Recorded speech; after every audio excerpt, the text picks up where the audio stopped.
And I'm conscious we still don't have a chief executive leader, but I'm going to carry on because we're 5 minutes late already. So, apologies and welcome. Do we have any apologies?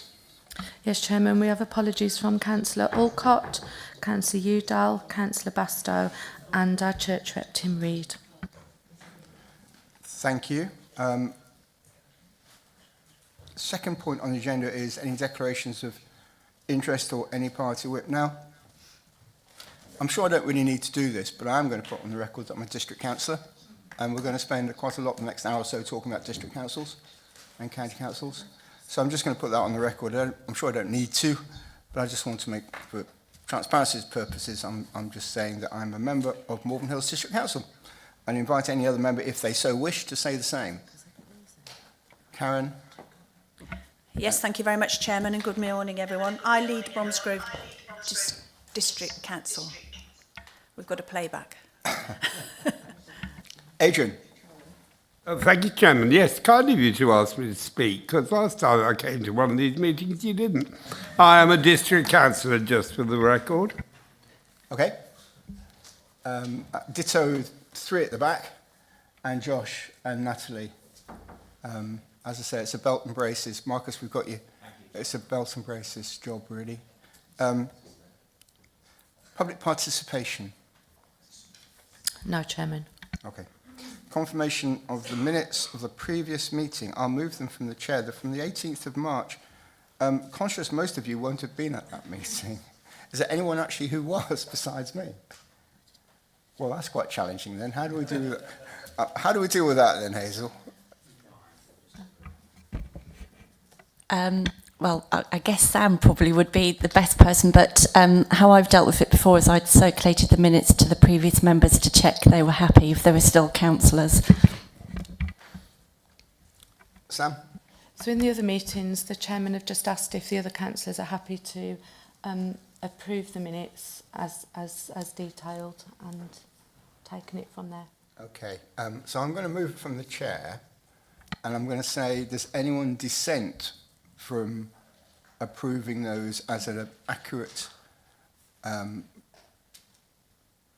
account of that meeting in March? Does anyone dissent from that? No. So on that basis, they're approved. Strange. So I wasn't expecting that one this morning. You've always got something to trip you up. Okay, so we're into one of two very important items today. Item 5, the devolution and local government reform in Worcestershire. And we're so grateful for Joe and Paul and Phil for coming and helping us through this item. I spoke to Phil a short while ago, and we agreed amongst ourselves that we would allow Phil and his team and Price Waterhouse. Oh, by the way, we have 2 Price Waterhouse chappies online, Mike and Andrew. There they are. Can you hear me okay? Perfect. We can. And Ben in the room. Thank you, Ben. Really good meeting a couple of weeks ago, actually, in here. So, I've agreed with Phil that we will give you guys 10 minutes to give us a brief overview. Now, the reason I'm only giving you 10 minutes and not longer, which I think may have been something you were desiring, is because we've had the briefing, albeit it wasn't terribly well attended, but we have had a briefing, and my board members have read all the papers. So we don't need a long presentation today.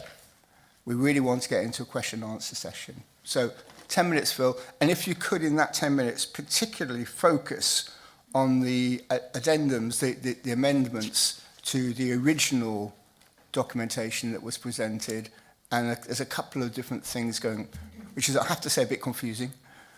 But if you could focus on that particularly, because that's quite important, we understand that. Thank you, Chair, and I really appreciate the time to go through that. I'll hand over to Ben for expediency, and then I'll touch on some of the areas. But the pack that you've got as a supplementary pack, if members look at that, and we'll take you through. There's only a few minor changes from the members' seminar, not material whatsoever. There's a couple of questions that was answered that Ben will touch on then, and I'll touch on some of the others, and then we'll open it up for questions. So I'll hand over to Ben.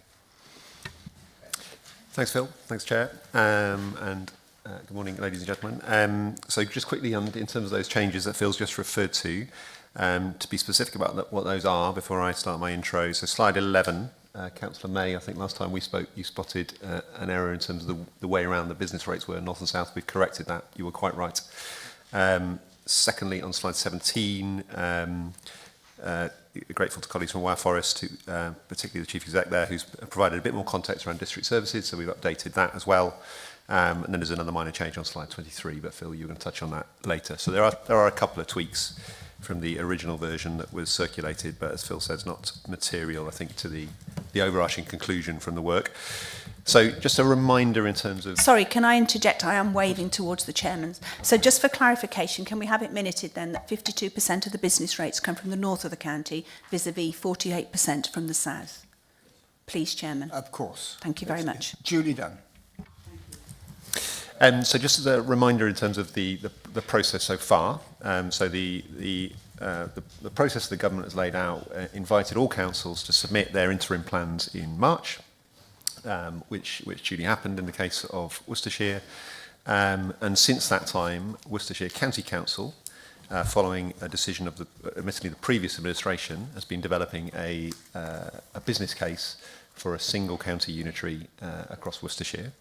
In terms of the further analysis that's been carried out to date to support the development of that case, so there's been no update to the financial work as yet in terms of the overarching numbers around savings and benefits.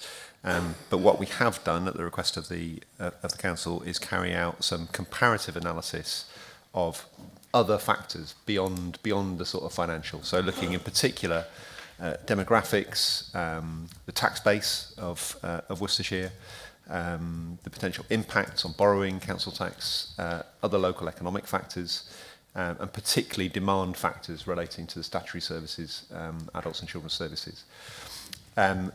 If Mike could just flick, thank you Mike, online. So we won't go through this in detail. There's an awful lot of detail in the pack, which I think, Chair, was to your comment. I recognise some of that is very, very technical. But this slide that's on the screen in front of you tries to simplify that to a degree. I'm sure we'll get into more discussion and questions about this as we go. But I think the conclusion to draw from this slide is that obviously if you're creating a single unitary in Worcestershire, the issues that this slide identifies are still there, but they're being dealt with by a single council, whereas under two unitaries, those same issues are being dealt with by two different councils. Now, in and of itself, that wouldn't necessarily be a problem, other than when you look at the balance of those different factors, there is a concentration of some of the more problematic factors in the north as opposed to the south. So if we refer back to the government criteria around creating new authorities based on sensible geographies that don't disadvantage one area or another, and I think it's that latter bit of that criteria that's really critical. On the face of it, on the analysis that's been conducted to date, the creation of two unitary authorities would arguably create one area that was disadvantaged relative to the other. Now that's a matter for members to kind of consider in due course and ultimately for the Minister to think about. But in terms of the work that we've carried out, we're suggesting that that should be part of your thinking as you go through the decision making about this process. So that's all I was going to say by way of intro in relation to that particular issue, but we can get into that conversation further, I'm sure. In terms of next steps, if I hand over to Phil just in terms of where we're getting to on the business case. Okay. Thank you, Ben. I think there's a lot of work going on in terms of the business case, and I think if I touch on slide 23 that shows the governance arrangements, so it might go to let everyone catch up in terms of that. Just go in terms of that. So that's a change from the members' seminar. We're very pleased to have the Chief Exec of Forest is sitting on the delivery group now for Worcestershire. So he's leading the devolution and economic development work stream, which is really great to get that insight from district councils across the board in terms of that. I've stepped away and leading the finance stream, and Hannah Perot is leading the overall governance, because obviously we're getting into the detail of council tax harmonisation and the financial business case. So I think the work now is progressing at pace to develop that strategic business case. I would want to draw members' attention attention to one of the criteria that is different for Worcestershire. So in the criteria, 2e, so I'll just read it out for transparency in terms of that. So an authority that are in receipt of exceptional financial support must additionally demonstrate how reorganisation puts local government in the area on a firmer footing and what specific arrangements may be necessary to make those structures viable.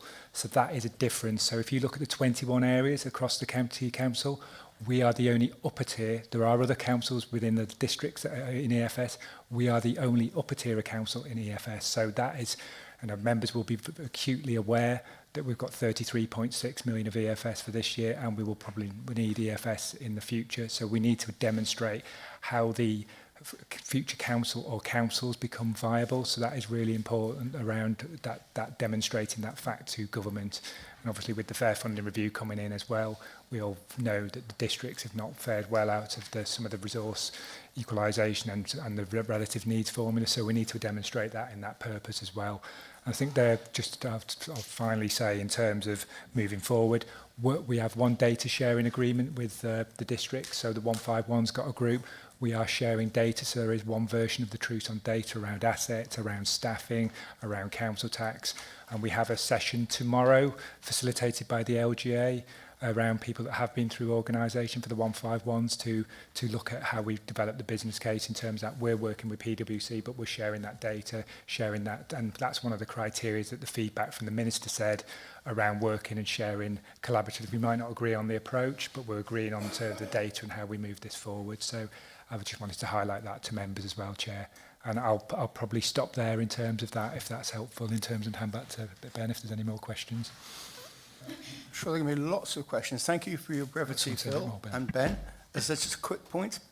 Just to conclude our presentation, so just in terms of next steps, Mike, if you could flick onto the implementation slide, please. Back one more, thank you. So just as a reminder, because I think probably helpful in terms of the questions, in terms of the timeline that everyone's working to, so the business case, the proposal for LGR, same applies in Worcestershire to the rest of the country, will need to be submitted by November this year. And there's no formal view yet on the timeline for ministerial decision making about this matter, but I'd be anticipating some sort of feedback in the new year, possibly a formal decision towards the spring, summer of next year. And then that's leading to the vesting day for the new organisation or organisations, depending on what's created, by April 2028. On the next slide, which I'll just conclude on, thanks Mike, it's just in the pack to give you an indication of the, I suppose, both the complexity and the volume of work that's required to get from decision to creation of the new organisation. I suppose the point I'll leave you with is this is not as straightforward as simply merging existing organisations. There's a whole legal process in terms of, are you creating a new legal entity? Are you using one of your existing legal entities?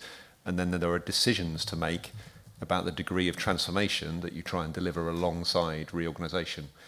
There are some real lessons to be learned, I think, from some of the previous rounds of reorganisation about different strategies that have been adopted. Some have been really ambitious about that transformation. Some have been rather less ambitious. And the consequences of that have played out post-vesting day. So I think as you're thinking about your options and you're thinking about particularly the future financial viability of a new council or new councils, thinking about the degree of transformation you deliver alongside your implementation programme is a really key consideration for all of you as decision makers in this process. And I will conclude there, Chair. Ben, Phil, thank you so much. You kept to your 10 minutes, and that's probably spawned a whole load of more questions, to be honest. I've got a question for the Chief Exec, just to tidy up a bit of a loose end before we actually get into the detail of the proposals.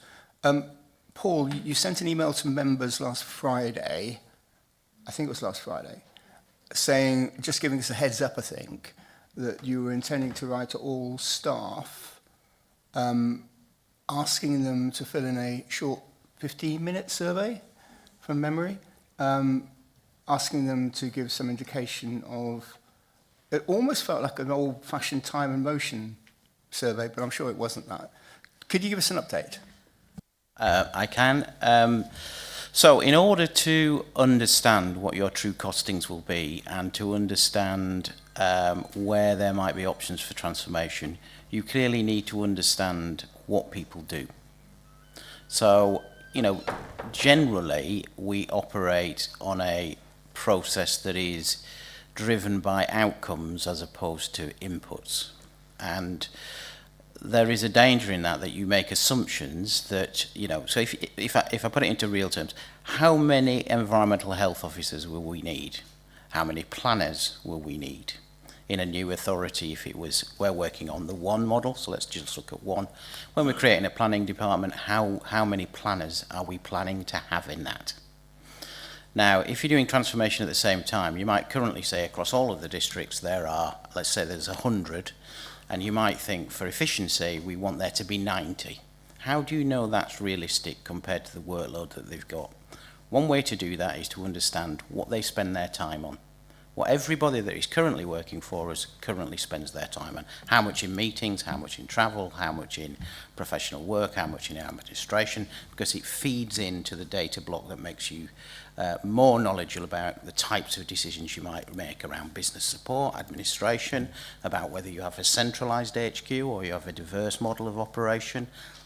Both can work, but they'll have differential costs.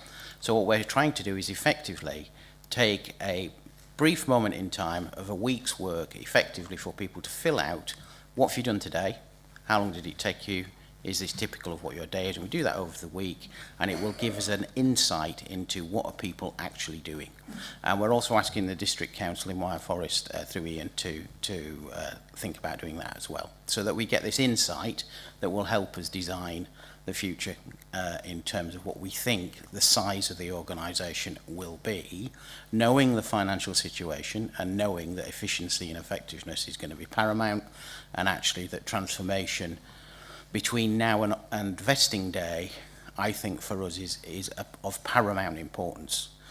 We're not in a situation where we've got lots of reserves and things are okay and you can afford to just do safe and legal from day one and then think about what your new organisation will look like. We need to be planning what that is. It's also helpful that if there is a scrutiny of the business plan that goes in, people will say, well, how do you know it costs this much money?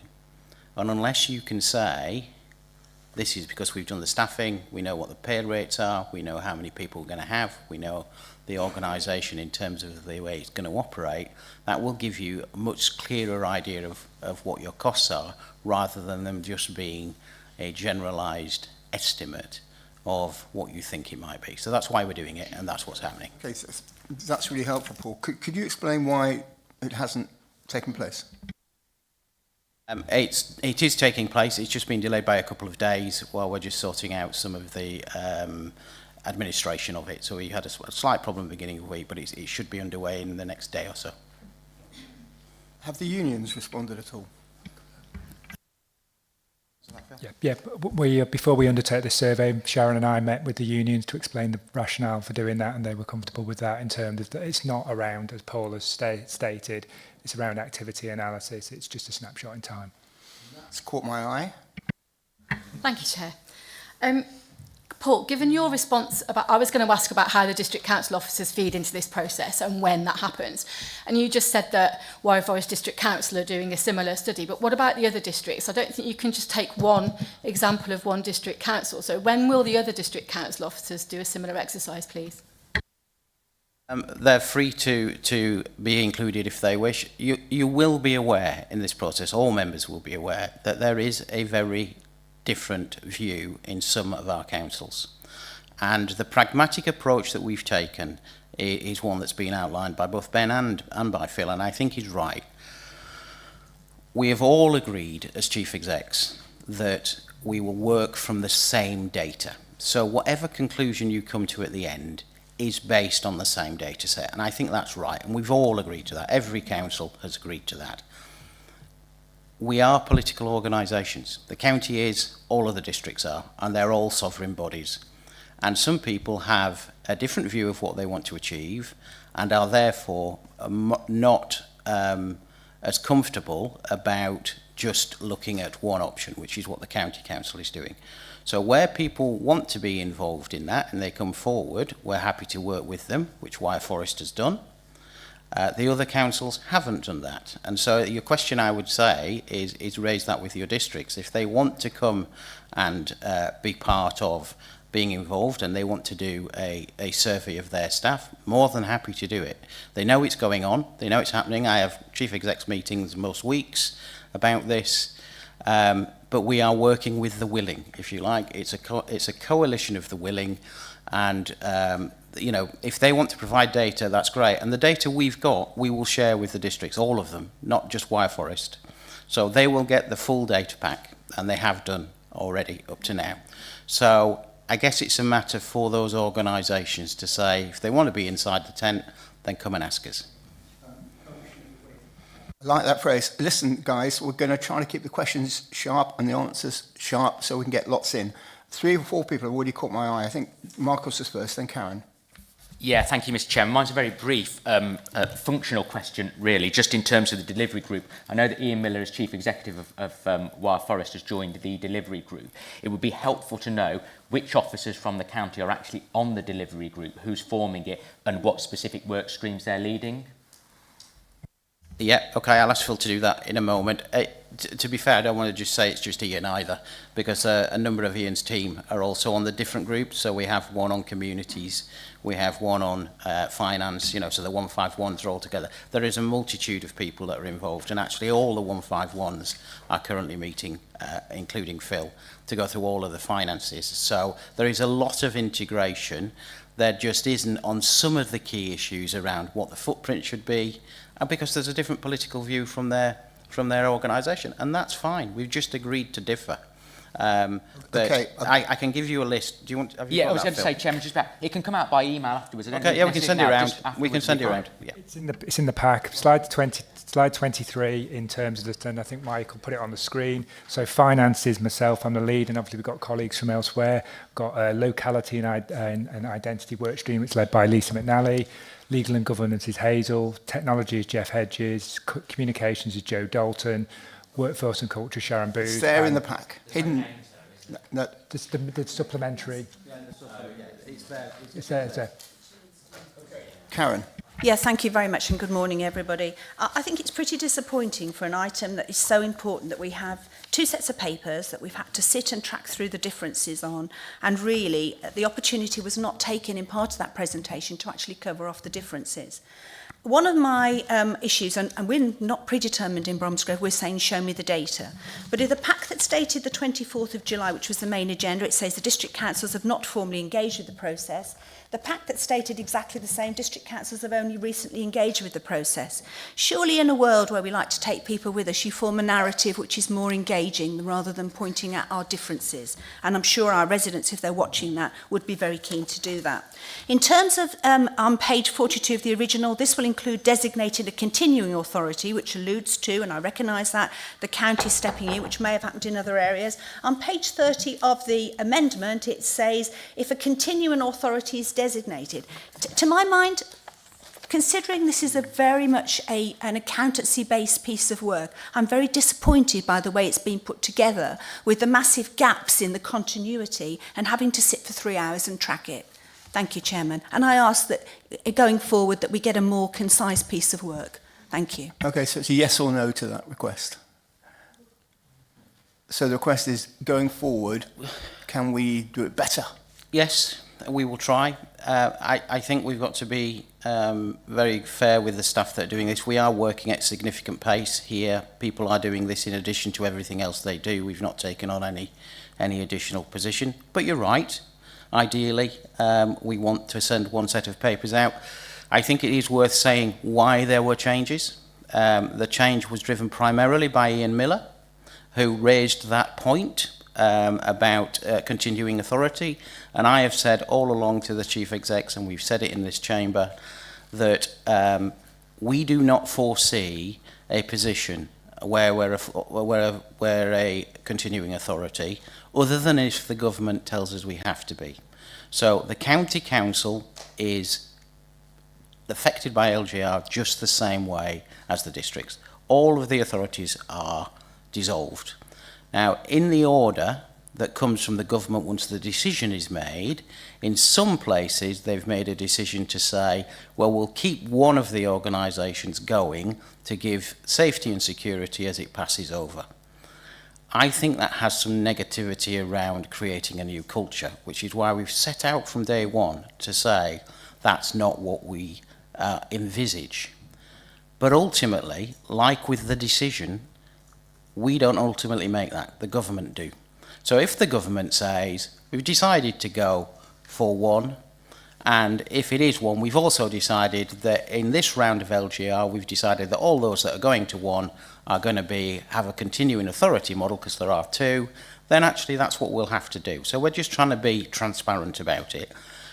We are very clear with our colleagues, and I think it's very important for the County Council that this is a brand new organisation, because for all those colleagues that will join us and all those that are currently in the County Council, I want them to see it as a fresh and new start. And I think that's absolutely vital. So it's a yes, Karen. I do apologise that we made the changes, but I think we made the changes for the right reasons. Okay, so we've nailed that issue about the survey and the changes, so we won't talk about that anymore. Those members who have come today, there's at least 5 of you, you are very, very welcome. However, I have to give precedence to board members first, and I'm sure you understand that. But there will be an opportunity before this agenda item is complete for you, if you wish, to ask any questions of the witnesses we have here this morning. But I'm not going to effectively create a wider board. There's enough people on the board already. But you will have an opportunity to take part at the conclusion. Now, I can't resist this. A brand new organisation, Chief Executive just said it. The districts in the county are being treated in just the same way, quote unquote. Yet, you know, out there's a feeling, isn't there, that let's put this on the table, that this is a county takeover. I've heard people say that, that simply refuse collection and planning processes and leisure will be absorbed within the new organisation or the extended organisation. And one of the reasons they say that is that if you look at the indicative timelines that Phil was referring to, and I think Ben was referring to get to vesting day from here, it does appear quite a lot of work has to go on in the meantime. So the shadow authority that's elected in May 27, brand new authority, actually will have had an awful lot of decisions made for it and assumptions taken forward at that point. Or is that not the case? And if that's not the case, and the new authority, the new Worcestershire, let's talk about a single for a moment, does it really have the flexibility, the political accountability to make its own decisions, or are things being made for it in the meantime? I'll let Ben come in on that because he's got experience of doing it elsewhere, but this is the catch-22. You're absolutely right. It's a really important question. The way in which we are approaching this is we're doing as much work as possible to put the shadow authority in a strong position. But at best, that is a straw person, straw man or woman, whichever way you want to put it. The new authority can change it all if that's what they wish to do. So when they come into power, we will be saying, this is the plan, this is where we're going. You know, if we get to the point where it's on the 1st of April 2027, or sorry, no, the middle of May 2027, they've all been elected. Whoever the leader is, whatever the main group is, we will be going and saying, this is the work we've done to date. We've had the decision from government that it's 1 or 2, and this is the proposal that we've worked up so far. If it's a different political party or a different political view, they might say, yeah, that's all very well, but we're going to change this, this, and this. And it's entirely within their gift. Now, and this is where you get back to the point where some authorities have done the bare minimum. So they've said, from day one, we'll be safe and legal. We won't make any decisions. We won't deal with any of the issues between now and then. Somerset is a good example, and they just crashed together all of the authorities. They are now trying to work out how they do the transformation after it's all come together. We're trying to learn from the North Yorkshire position, which was very clearly about, if we create a new organisation, this is what we think it will look like. But yes, the new shadow authority will be the people who will decide exactly what that looks like. So you could end up with a structure that says it's the chief exec and 5 directors. They could say, no, we're not going to have a chief exec, or we are going to have a chief exec, but we're only going to have 3 directors. It will be up to that administration to go through that. But to not do the work on transformation and to not think about the integration of services, I think would be a huge mistake for the future of the authority. Okay, so I'm going to ask you, thank you for your clarity. I'm going to ask you a straightforward question now on the back of that. When the shadow authority is elected in May 27, it won't be fettered in any way by any decision already made for the new authority. It will be fettered by the fact that the government will have decided whether it's 1 or 2. So beyond that, let's just assume I can't give you an absolute clarity that it won't be fettered in any way, because the finance will carry over, and lots of the authorities' duties. So, for instance, if a district council lets a new leisure contract for 7 years, or a refuse contract for 7 years, the new authority will be fettered by that, because that will carry over. Will it be fettered around how it designs its services and how it creates its staffing structure? Absolutely no, they will be able to change that. It will not be written in stone that that's what they have to do. But in terms of lots of other things that the local authority does, we will take on, yes, assets, but we'll take on liabilities. We'll take on all the historic liability, and we will take on the contractual position. So there is, it's a nice question, but it's not a simple answer. Okay, let's make it simpler. We understand that contracts signed by district and county, which go beyond vesting day, will continue in place. We understand that. So let's put that stuff to one side and just concentrate on the construct of the new authority, its membership, its officer base, its priorities, its resources, its focus, its employment of staff and officers. That won't be fettered by any of those things. In other words, forgetting the contracts, but everything else. So this authority, Worcestershire, current Worcestershire, will not fetter the new Worcestershire, if it's a single model, with anything other than those contracts that must continue for completion. Well, I think it's the same for us as it is for the districts, Yep. just the same.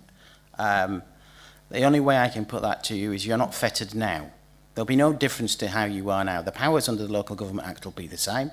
Will just be a new organisation. So you can currently restructure, you can currently change terms and conditions. There will, of course, be legal requirements around that, just as we've seen in previous years, and we bear the scars for that. So, you know, on staffing and things, there will be occasions where TUPE applies, there will be occasions where TUPE doesn't apply. So it's not, again, it's not a simple answer, but I think what you're trying to get at is if you don't like the structure when you become the shadow authority, can you change it? Yes, you can. Can you change the priorities of what you want to do? Yes, you can. Could you change the engagement model with the community that have been proposed? Yes, you can. That's the reason you have a shadow. None of the bid exists until Inauguration Day. It's I'm just going to nail this, colleagues. Just indulge me just one more minute.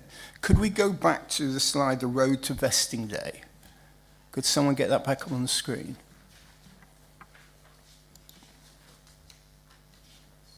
Is that possible? Yeah. Yep. Yeah. You got it, Phil? Mike, you are sharing that. There we go. Slide 29. That's the one. So if we look at the phase 2 transition on that, Paul. Yeah. Council structure, boards in place, standing orders and financial regulations defined. architecture review complete and migration plan produced, property plan produced, communication strategy and plan produced, migration onto core systems, benefits realised, ongoing programme, monitoring and reporting.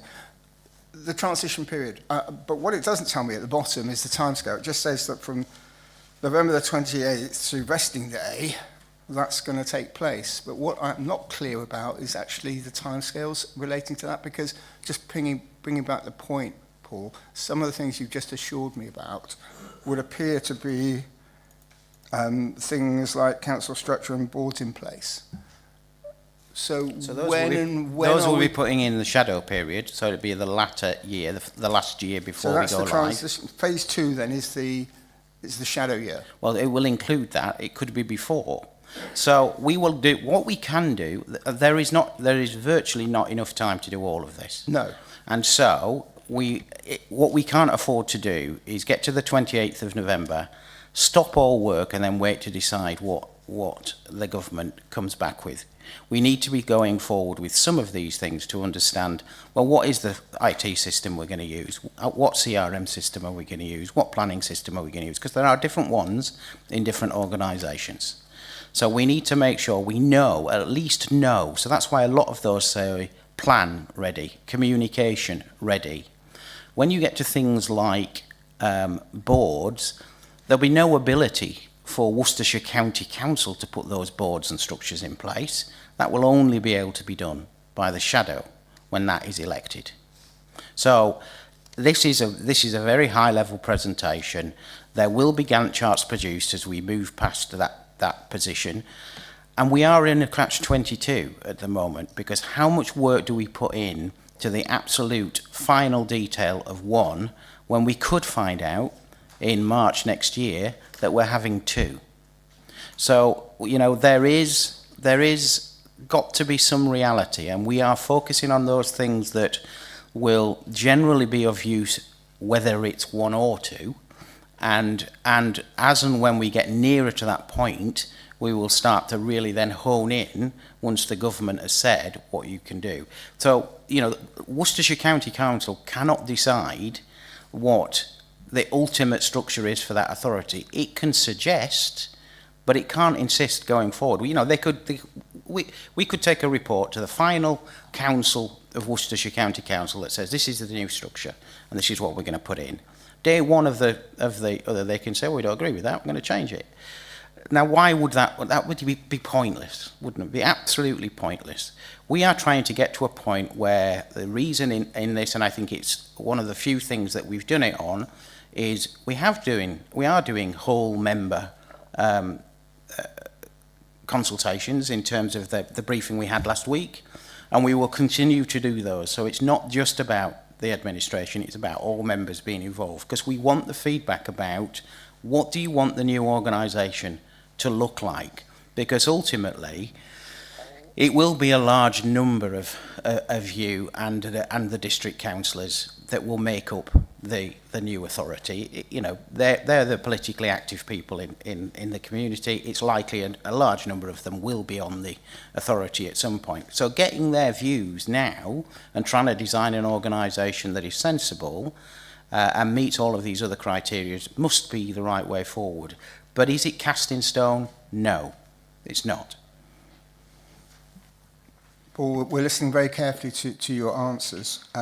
Just for clarity, council structure and boards in place, phase 2, top of the page. Is that something that we'll be doing in the next 18 months, or will that be a matter for the shadow? If we do it now, will the shadow be able to change it? Yeah. So we'll get on with it, and well, we'll get on with it if that's the wolf nearest the sledge. There's an awful lot of other things that we will be doing. The reality is the approval of the boards and how they operate will go through the shadow. Okay. Because that will be very important for them setting it up how they want it to be from vesting day. Okay. Final quick question. It's a yes or no, really. The democratic accountability at Worcestershire, I can't talk about districts, but from a Worcestershire perspective, to pursue the one option, could you just tell me, I know that we're going to have a decision in November, which will come to OSPB and then council and be sent off as a business case. But up until this point, could you tell me where and when members of this authority agreed that this was the route we're going to take? I can't remember the date, but it was at Cabinet. It was the previous administration. 18th of March. 18th of March. That's a straightforward answer, thank you. Right, I've got Seb next. Fab, thank you. I think you've read a really good thing of pointing out the fact that this isn't a decision that we necessarily engage in. This is a government directive, and it's disappointing that the Labour councillors have not attended today, but maybe an apology from them for this. But my real query is around the survey that I note County didn't necessarily endorse, but it has been done. And there's option around I don't support LGR. Are we looking forward? Are we making it really crystal clear that this is something we have to engage in from a restructure? I've spoken to many of my parishes who say, oh, can we just stop it? Can it not happen? I don't really think the message is landing that this has to happen. So just maybe a bit of sort of clarity over can we make sure messaging is really landing? Absolutely, when we're trying to do that wherever we can. I think you are right to some degree. That's one of the reasons we weren't involved with the survey. We felt the survey was at the wrong time. There wasn't enough information, and actually it's not a straightforward choice of do you want one or two. Ultimately this is a position that is imposed, and there are criteria you have to meet. Simply asking somebody on the street, do you think one big council or two small ones would be better, actually doesn't cover the fact that you have to meet these 6 criteria. And so we weren't involved with that, and it was going out about asking about a point that we dealt with in March of last year. That's when that particular decision had to be in with government. So we didn't feel that was right. There will be another engagement towards the end of this period. Once we've got the plan to a place where we want it to be, we will go out to stakeholders, we will go out to the public, and we will be getting feedback on that position. But also we're trying not to be in a confrontational position with our district councils. You know, we're trying to be mature about the fact there's a difference of view, you know, and that, you know, that's okay, isn't it? It shouldn't be that one person or one organisation can impose their will. Far from it. As long as we're open and transparent about it, and I think we're doing okay. So we haven't said anything about that particular consultation. We've said if you want to do it, you go ahead and do it. It can only be helpful. And people have done that, and those are the results that have come back. So I think we do need to be clear that it is being imposed on us. The previous administration under Simon Geraghty was very clear. He didn't want to do LGR, but as and when it was imposed on him, this is what he required us to do, and his cabinet and his administration. And so that's the position we have. But I accept the point, I fully accept the point, and we will try and reinforce that wherever we can. But I don't want to get into a war of words with the district colleagues, because actually we're working really well behind the scenes. And yes, politically, if people want to disagree, great. That's the purpose of the debate, actually. Seb, will you forgive me just a moment? I just can't resist it. So we want to work collaboratively with the districts, mutual respect. But you have just, in the papers, criticised the methodology for their survey. Well, we have, because actually that's our opinion. That is respectful. We don't also have to formally agree all the time, and we were very clear with them before they sent it out at the Chief Execs group and at the Leaders Board that actually we don't agree that this survey should go out. What we didn't do is say, we demand you don't send it out, and neither did we go to the press and say how terrible this is. What we said is, we don't think this is the right thing to do. We don't think it asks the questions in the right way. We don't think that you're giving the full information that people would need to make an informed decision. But if you want to do that, then ultimately as a sovereign bodies, that's up to you. Similarly, if we get to the point where we've got one as a bid and we decide to go out to consult, we wouldn't expect the district to be criticising that and coming out and doing that. I think we've got to get away from this point of everybody must always agree for that to be sensible engagement and professional ways of working together between the organisations. And actually, I think we're achieving that. Okay, Seb. Yeah, Fab, thank you. Just a really quick one. Is there any way, and obviously something for later down the line, that this is a central point residents are going to look at this presentation and they're using a lot of their information? I'm not a mathematician, but quick math to say that the respondents were about 0.7% of the population of the county. To me, I wouldn't trust 0.7% to make any decision. Can we just make sure that's really, really clear? Maybe it's sort of a PwC conversation rather than a chief exec, but I don't want people going into it saying because Mrs. Miggins and her neighbours say that's what we should do, all of us should do that. Okay, I don't think that needs a reply. Thank you, Seb. Josh is next. Thank you. Just to come back on a bit that Councillor Wells said about the decision process, about how this is. I have multiple questions, but I can't let this one go. The decision to respond to the letter to say that we'll go to Worcestershire was made on the eve of a full council meeting instead of coming to full council to have a decision. You say this is all councils are political, then why hasn't this council, Cabinet might have made a decision, but why has this council never give a view about which way it thinks it should go? I've got other questions, but I find that really hard to go because you've gone down this road now without ever asking the council for its view, and you said you want to work with them in the future. So the missed opportunity is what Josh is saying. You had a full council the following day, and the democratic deficit there. Effectively, one political party made the decision. I think you wouldn't expect me to answer that. That what I would refer you to is Simon Geraghty or the Labour leader now, which is Councillor Kent. Sorry, the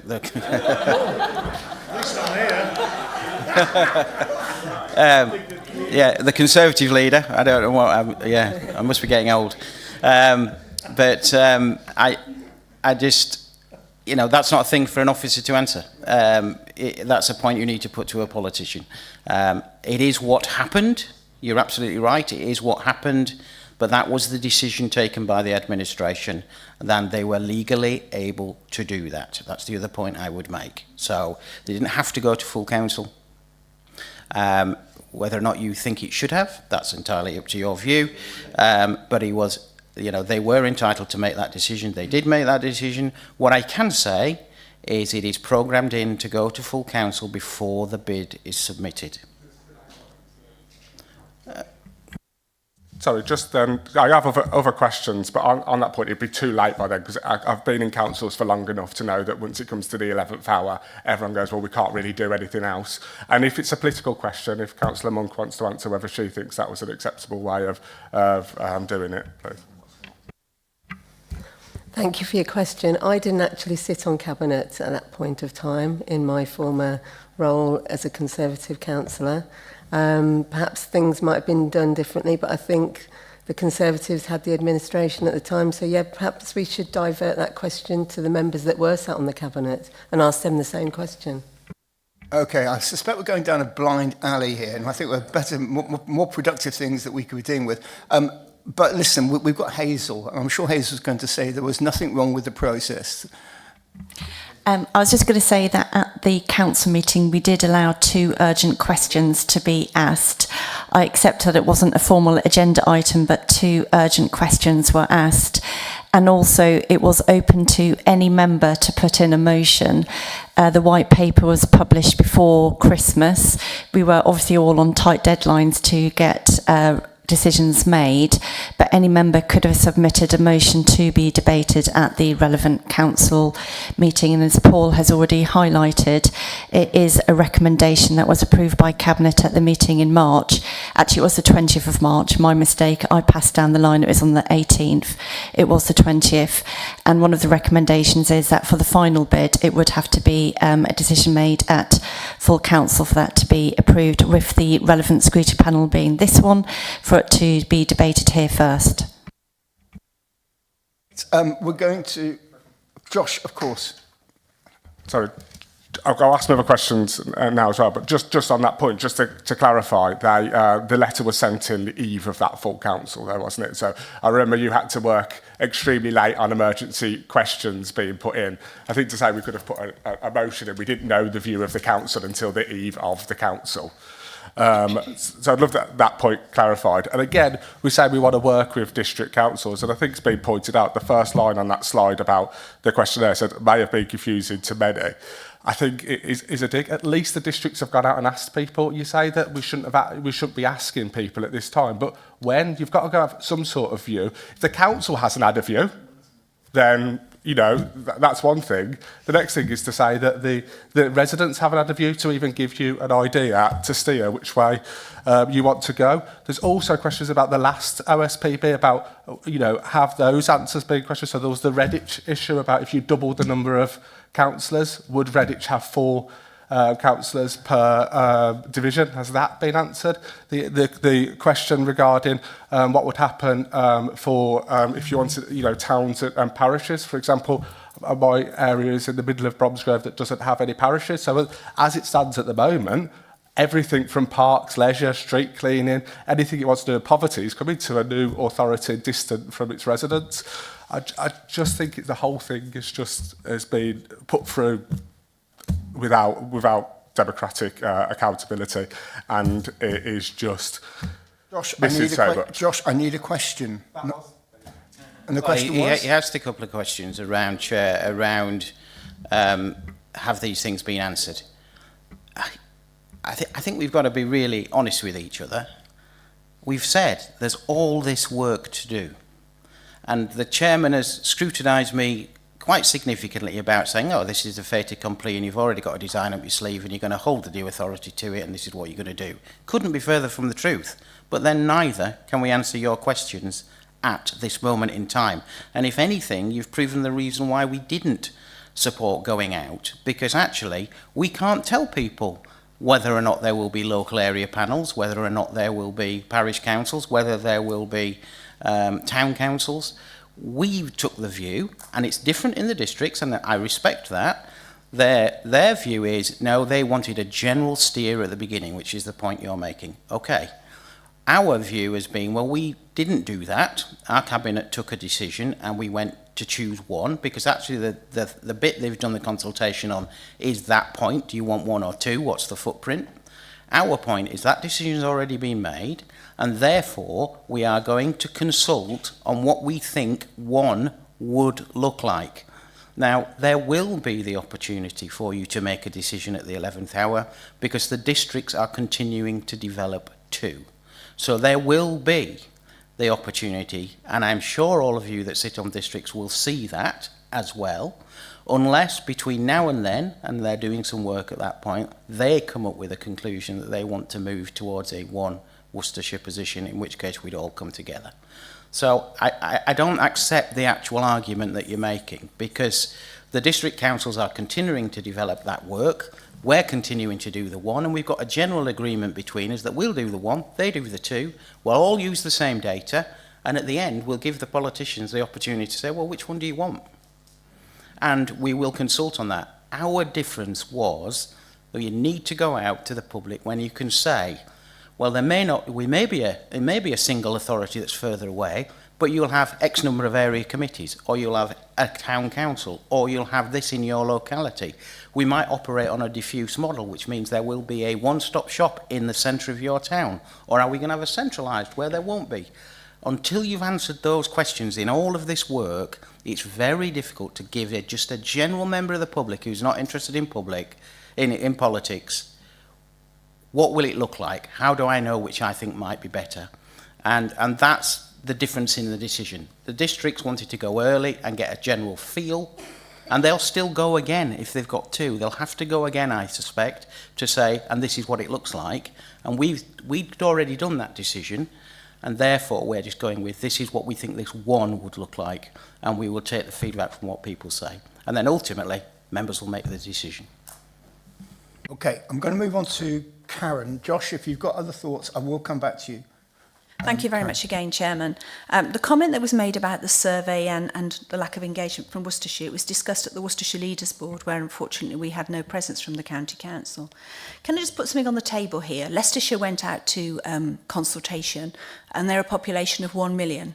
4,600 people responded to that consultation, as our population is 610,000 with a 4,206 population. So take from that what you wish. Can I just ask a question? When and how are we going to communicate and consult with the residents of Worcestershire, please, regarding local government reorganisation? Can I just clarify something about the process and the decision, which may be helpful and I think is relevant to that question? So I think it's important to recognise whose decision this is. So here, as with every other local authority area in the country, local members are being asked, I think, to endorse a proposal that goes into the Secretary of State. It is ultimately the Secretary of State's decision about which particular variant of new unitary or new unitaries gets implemented. The Secretary of State, I imagine, will put great stall in the views of local members, but ultimately it is his decision, and you'll have seen that the bill was laid last week to effectively allow the Secretary of State to enforce unitarisation should he choose to do so. MHCLG have made clear at the outset, and I don't believe there's been an update to this during the process, that they will be running the public consultation at the appropriate moment to inform the minister's decision, if that makes sense. Now, that doesn't preclude you as organisations from consulting with the public, and I completely take the point of the question that it might be desirable to do that to gauge the views of members of the public. But for clarity, the formal consultation is to be administered by MHCLG.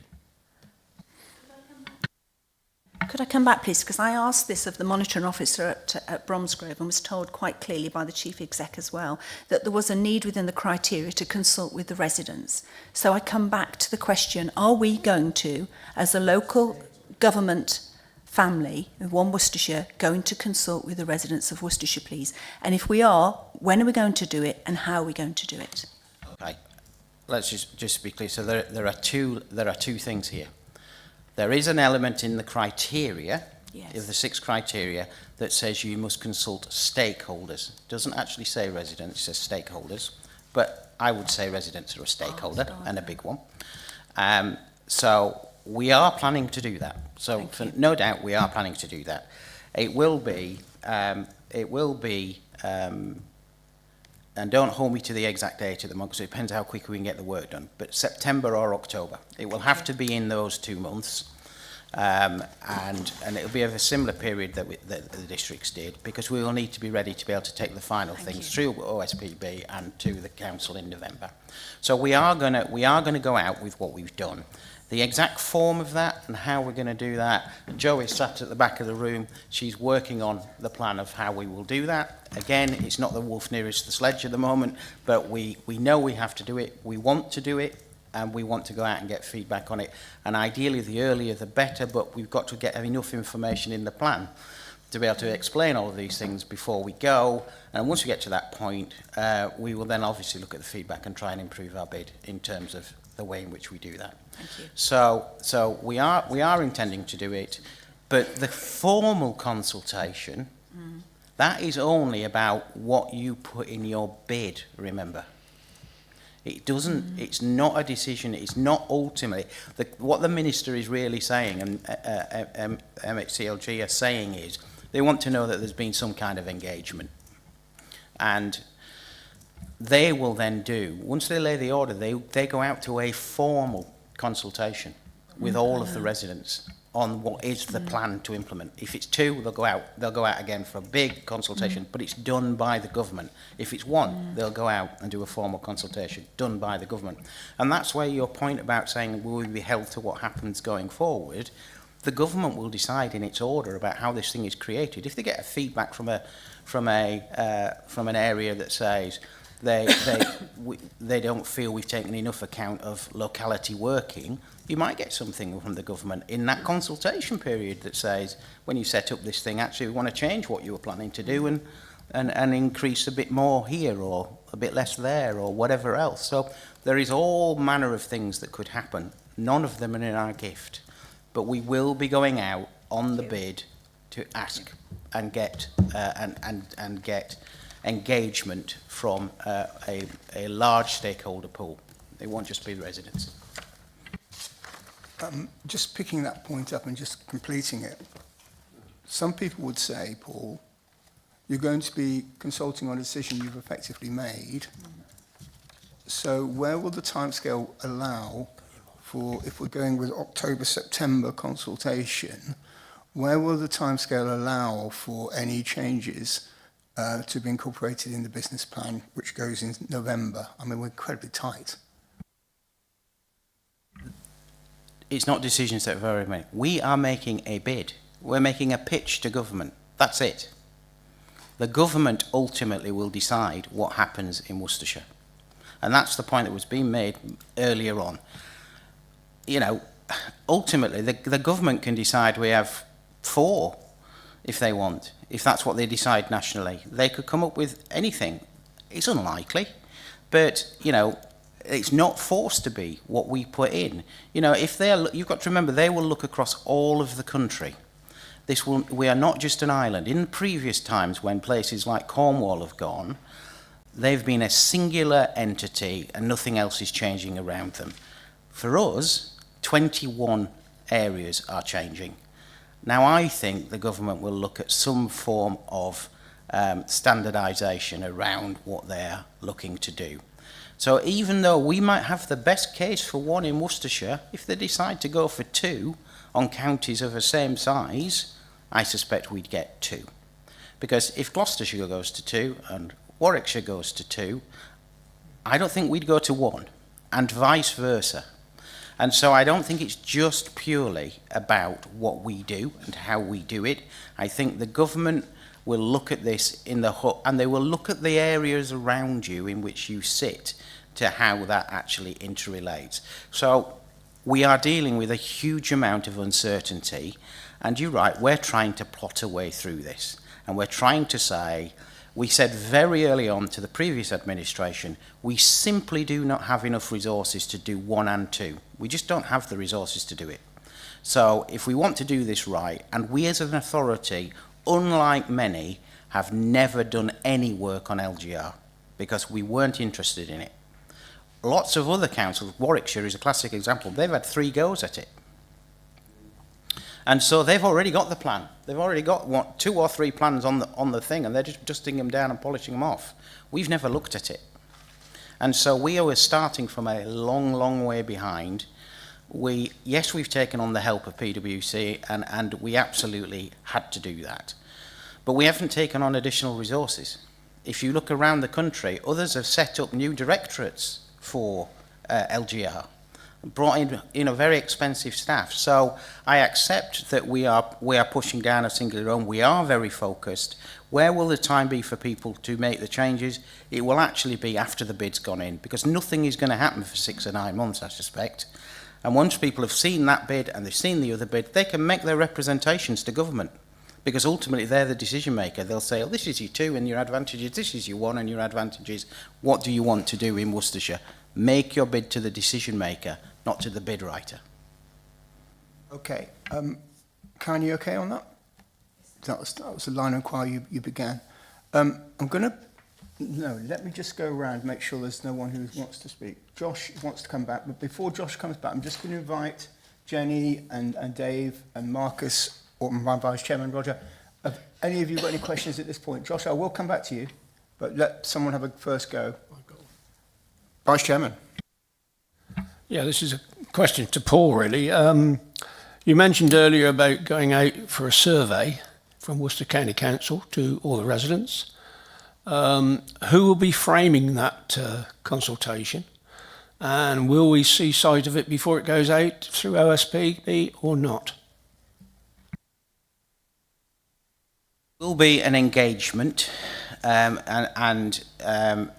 I think we got is the point that's really been danced around throughout of this. At what point is it consultation and what point is it engagement? At what point are you asking people, this is what we think we're going to do you like it or not like it? Or what do you give them multiple options about what you do? So I think it's more of an engagement. we will be going out. It will be the county council that frames that, because it's the county council's pitch to government. And so it will be us that frames it. And I can see no reason other than whether or not there are meetings scheduled at the right time in order to not bring it to scrutiny. But of course, even if it's out in the domain, we can still scrutinise it. So I'm perfectly happy for it to be on the scrutiny agenda. What I don't want to do is hold it up if there isn't one planned. So I guess it's about us going away and thinking about exactly when are we going to go out, and is there a scrutiny that fits in nicely to do that. Jenny, anything from you at this stage? Not at this stage. Matthew and Dave. So Marcus, the floor is yours.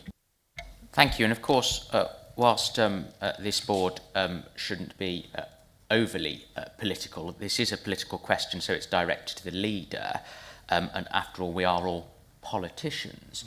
Councillor Robinson made some very strong comments, and I think if I was to interpret those, he's a little irritated that full council didn't have a say on the submission by the previous administration. It was taken as an executive function. But of course, we're in the present and we look to the future. Let's not dwell on the past.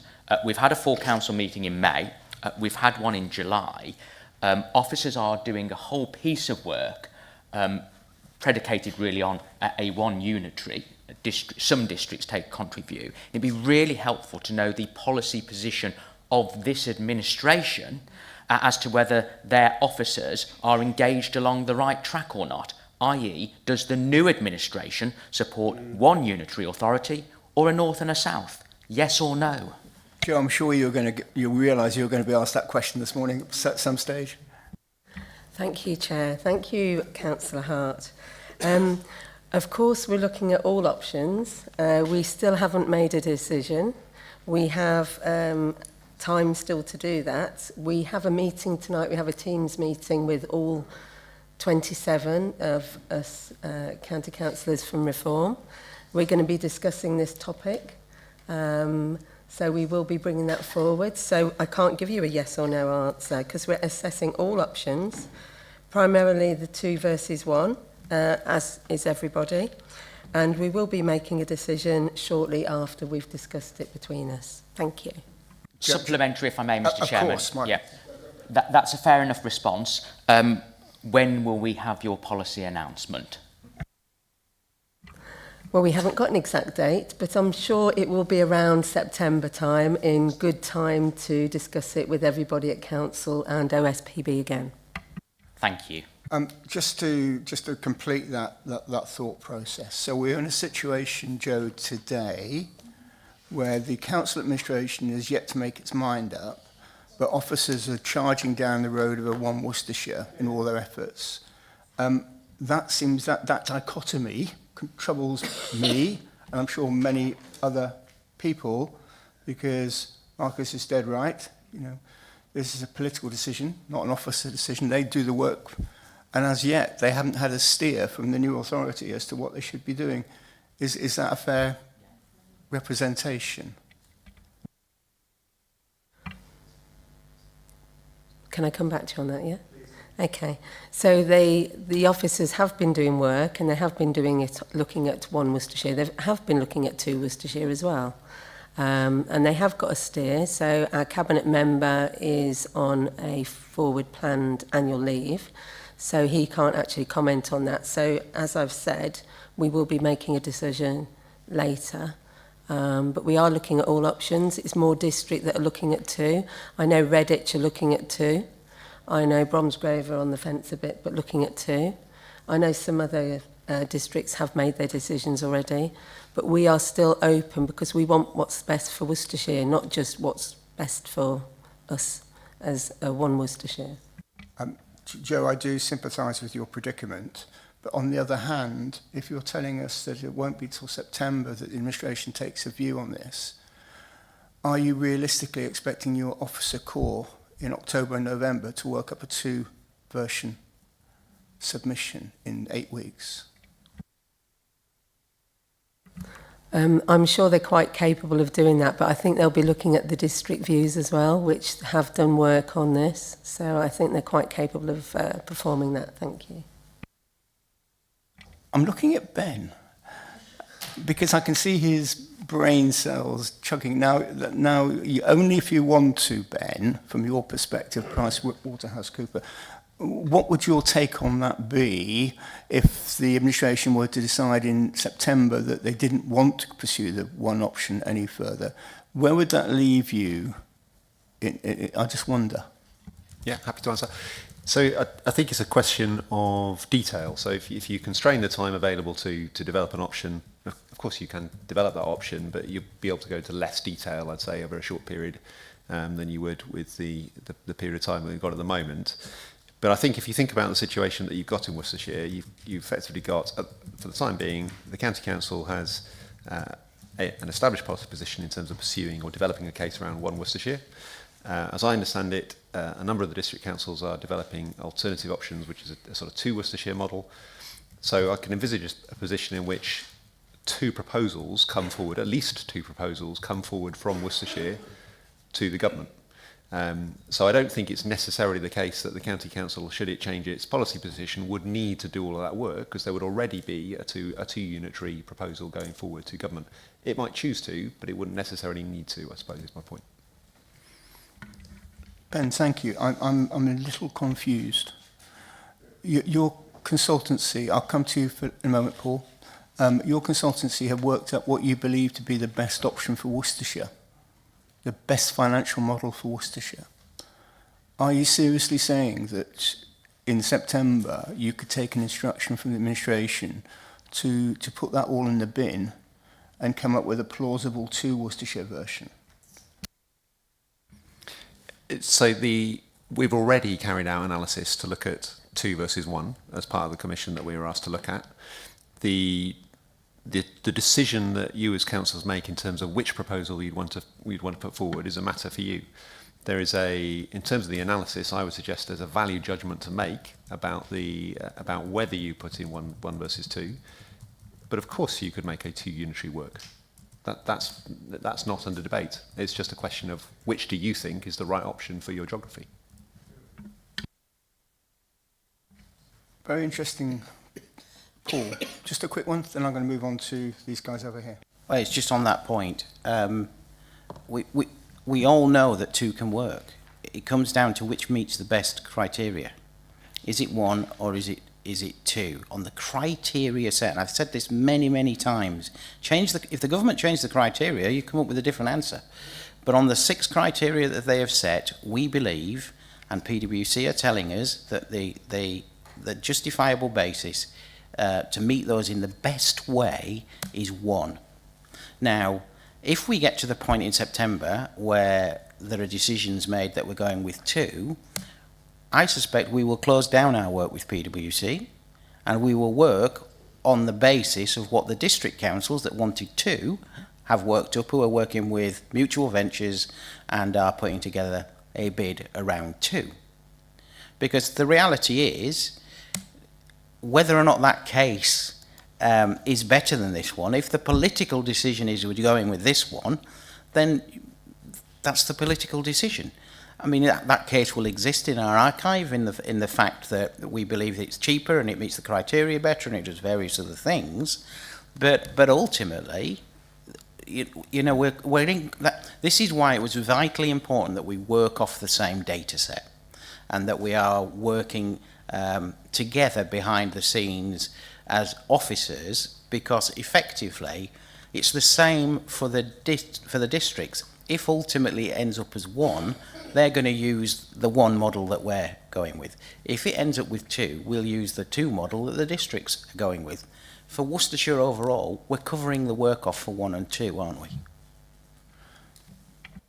I think you're doing your best to deal with an almost impossible situation, and I applaud you for trying.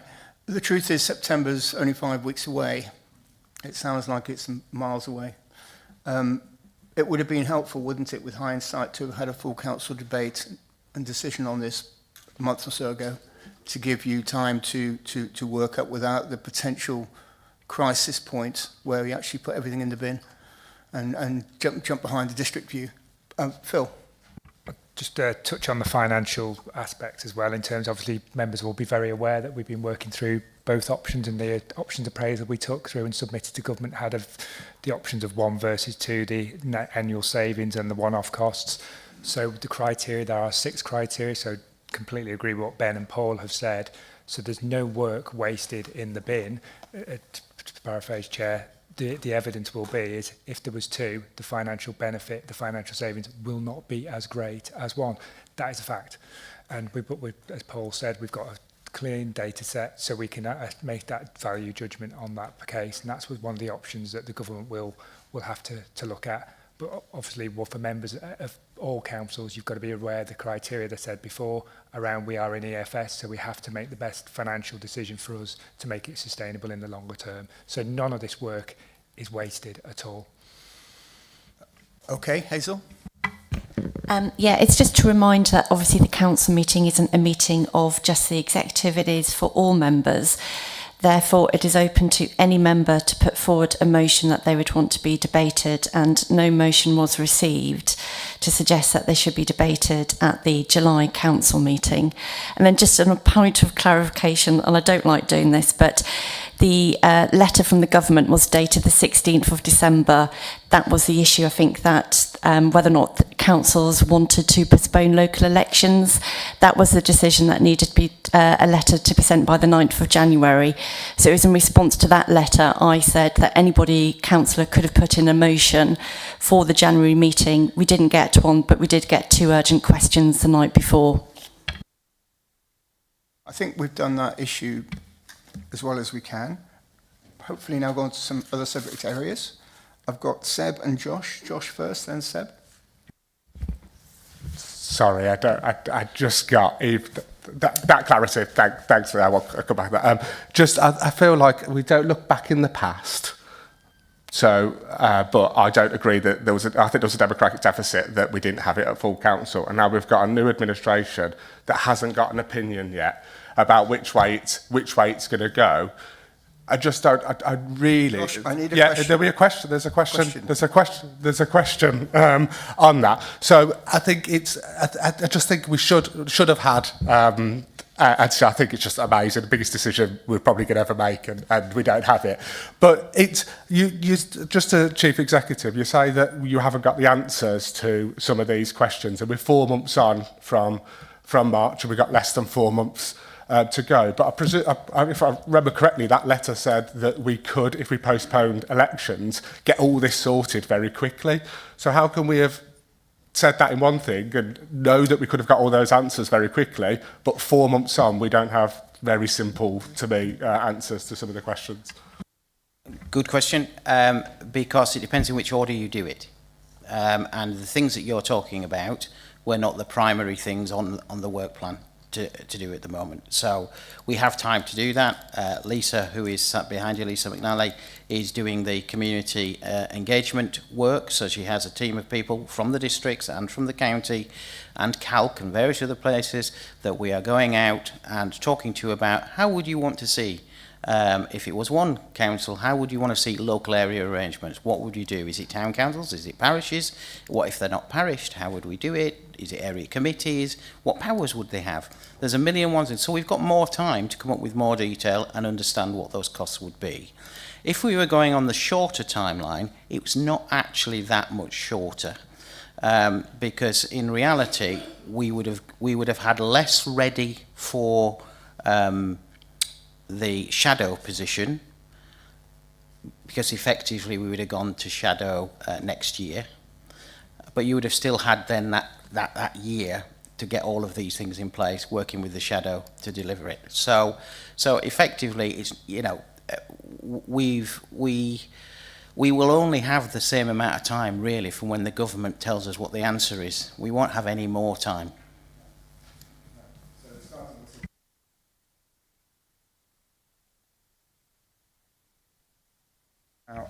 Seb. Fab, thank you. It's more of a question to the leader, if that's okay. I think we all have to acknowledge in political groups, we've all had this discussion. I think we all know roughly our steer.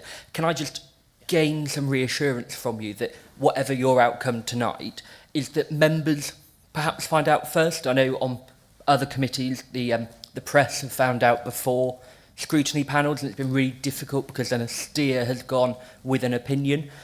Just gauging that reassurance that, you know, perhaps an email just outlining it before anything else would be great. Thank you, Seb. It's not tonight either. We're morning. That's all right. Just an observation for myself.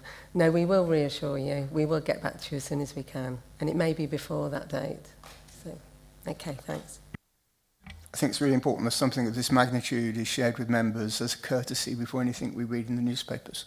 I'm going to ask about money, Phil. So, at the moment in Worcestershire, we have two tiers. So the districts impose their council tax and the county impose theirs on top.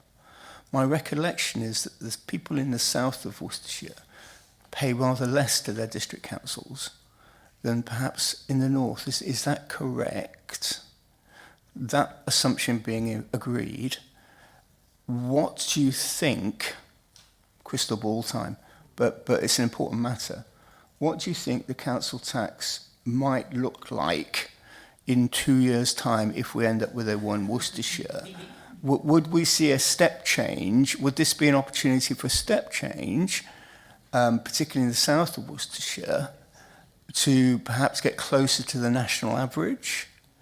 And I think that people who pay their council tax, our residents, deserve some clarity as to the potential for a significant increase in council tax at that time. Or am I just scaremongering?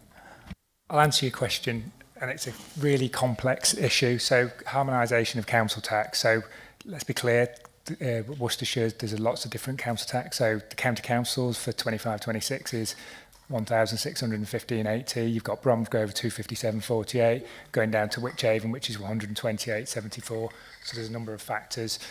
In terms of LGR, a part of the business case will be an element around council tax harmonisation, and councils have the choice to either harmonise at day one or they can do it over 7 years. But there is a financial cost of doing that. So that will be a section within the business case that we can understand, but that's one of the areas. But so that will come through and members will see that in due course. We have a model, so we can look at there's areas where you can either go high, low, medium, but there are criteria around that, and it is a very complex area.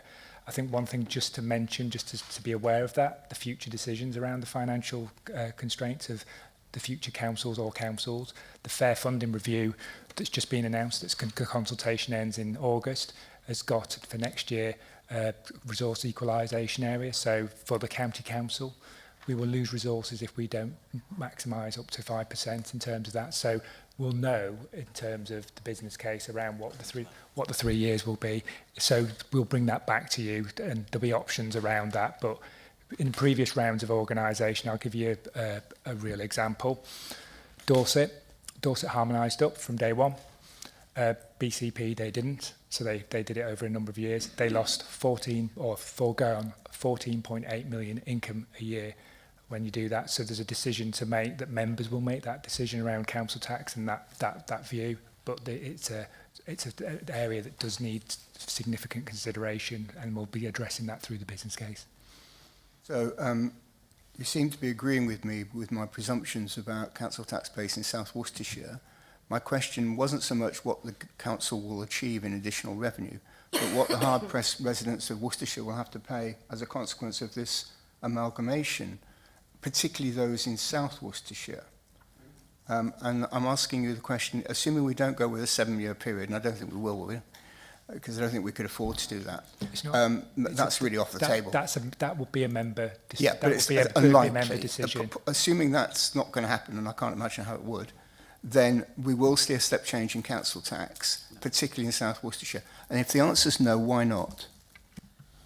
The answer is it will be up to members to decide, because there are three options. You can go up, you can go down, or you can stay the same. And so, we can't tell you what that is. What we can tell you is these are the three harmonisation options, and this is what it'll do for your bottom line. So one doesn't, just because you're going for one doesn't mean to say you will harmonise up. Just because you're going for 2 doesn't mean to say you'll harmonise down. It will be the decision of the shadow authority to decide what level of council tax they wish to charge. So you were saying, can they be fettered? No. Neither can we assume that there will be a step change in council tax. Could there be? Yes. But it's not definite. It's not driven by the bid. Now, it might be driven by our financial position, because what I can say is all council tax will go up, whether it's 1 or 2. Under these models, if the same level of funding is coming from government, and we'll know this once we've got the settlement, because it's a 3-year settlement, so it'll take us beyond the end of the councils, so we will know. The reality is that they seem to be assuming a 5% council tax rise for upper tier, and whatever that level is for districts, is baked into the formula that they're funding. So effectively, the government have almost set council tax at 5%. So that's what's going to happen. The harmonisation is absolutely a decision of members. It's nothing to do with the bid. Okay, I think we've heard what you had to say. Ben, I've got one question for you, and then I will come to Natalie, and if no one else from the board wants to ask, I will then go to other members who have taken the time this morning to attend. Ben, a couple of times, both today and in the presentation a few weeks ago, you indicated that the indices of deprivation are more prevalent in the north than they are in the south. What evidence base have you used to make that presentation? I'm going to bring my colleagues in, if I may. If Mike might want to comment on that. We've used the national data set on deprivation, the IMD multiple deprivation indexes. We have used it at a level of middle super output area as opposed to the lowest level of use, because obviously we're dealing with districts as opposed to individual bits of towns and so on. The aggregate for the two is that the north is somewhat more deprived than the south, and I think as a former resident in the north, I recognise some of the issues that are there. I think it's fair to say that it's a fairly blunt measure, but it is a published measure which we can all see, we can all look at, and districts can use in the same way. So we've gone with that. Thank you, Mike. You did refer to it as a fairly blunt instrument, and I think that there are people who would represent divisions in Worcester City, for instance, who would make the case very strongly about the indices of deprivation that prevail in their divisions, and even in leafy Malvern Hills. But we've heard that a few times now, so it takes me to my final point, and that is that if it is the case that our services are in greater demand in the north, particularly services relating to adult care, SEND, and so on, if that's the case, could one conclude that the residents and taxpayers of the south of Worcestershire are to some extent subsidising the services that are provided in the north? And if the north and the south were to split, the south districts would find themselves in a slightly more comfortable financial position than they would if we were in a single Worcestershire. I'll start, and then Ben will come into. I think you've got to take account of the fair funding review as well. So if you look at, and that's really important about the future, so not looking back at the past, because obviously we've got one county council at the moment, so that decision is being made for a number of years in terms of that. If you look going forward, the government, the consultation has really impacted on the districts, and some of the areas in the south will propose of the consultation at the moment are going to lose funding as well. So they're going to be hamstrung around that. But it's difficult to say the subsidy, because the issue as well is in the criteria around one of the areas of the criteria says not splitting SEND, homelessness, social care. So there will, if there was two, there would be additional costs in terms of that. I'll let Ben touch on some of the other areas around that, but it's a complex position to understand the whole if you're disaggregating to an upper tier authority to two unitaries. So I suppose just to emphasise that, I think your hypothesis would be a reasonable position for a resident to hold, but as decision makers in this process, both yourselves and the Minister, the criteria the Minister has indicated is proposals should be for a sensible economic area with an appropriate tax base which does not create an undue advantage or disadvantage for one part of the area. So he's effectively saying, he's imposing almost on himself that sort of judgment of, I need to balance out those issues. And I suppose that's your question just reminded me, in terms of clarifying my earlier response to your question, it's perfectly possible to write a proposal in the time period that we discussed. I would suggest, on the basis of the analysis that we've carried out, that if that proposal were to be for 2 unitaries instead of 1, there are some considerable challenges that you would have to resolve in terms of describing how that would work. We haven't touched today, for example, on the disaggregation of children's social services and adult social services, which is what you would have to do under a 2 unitary model. So, to clarify, it's possible to write about, harder to do.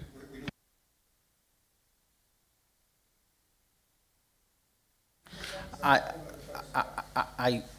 think your question illustrates greatly to me why you're a politician. Because I think you can make that argument, but you are choosing to take it out of context. So if you take children and adults and only take the funding stream as council tax, then you might be able to sustain that argument. But of course we get funding from lots of other places. And if you look at the other one that we started the meeting with, where we made the correction in the papers, 52% of the business rates comes from the north. So when you net that off against your council tax that's required, compared to 4% less in the south. So what I would really urge people to do is take it in the round, and not to, because we can very quickly run scare stories that will be very good newspaper headlines that lots of people might want to get on the bandwagon with, but they're probably not true in their entirety.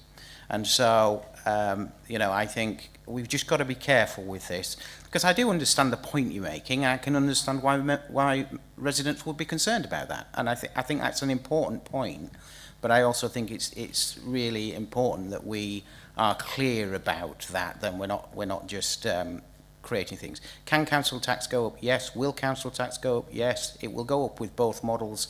The question then is whether members choose to make a step change or not. And the ultimate position is we are short of money,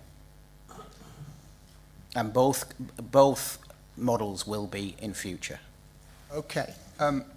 Thank you, board members. Some really interesting contributions there. I'm going to... Still got Natalie.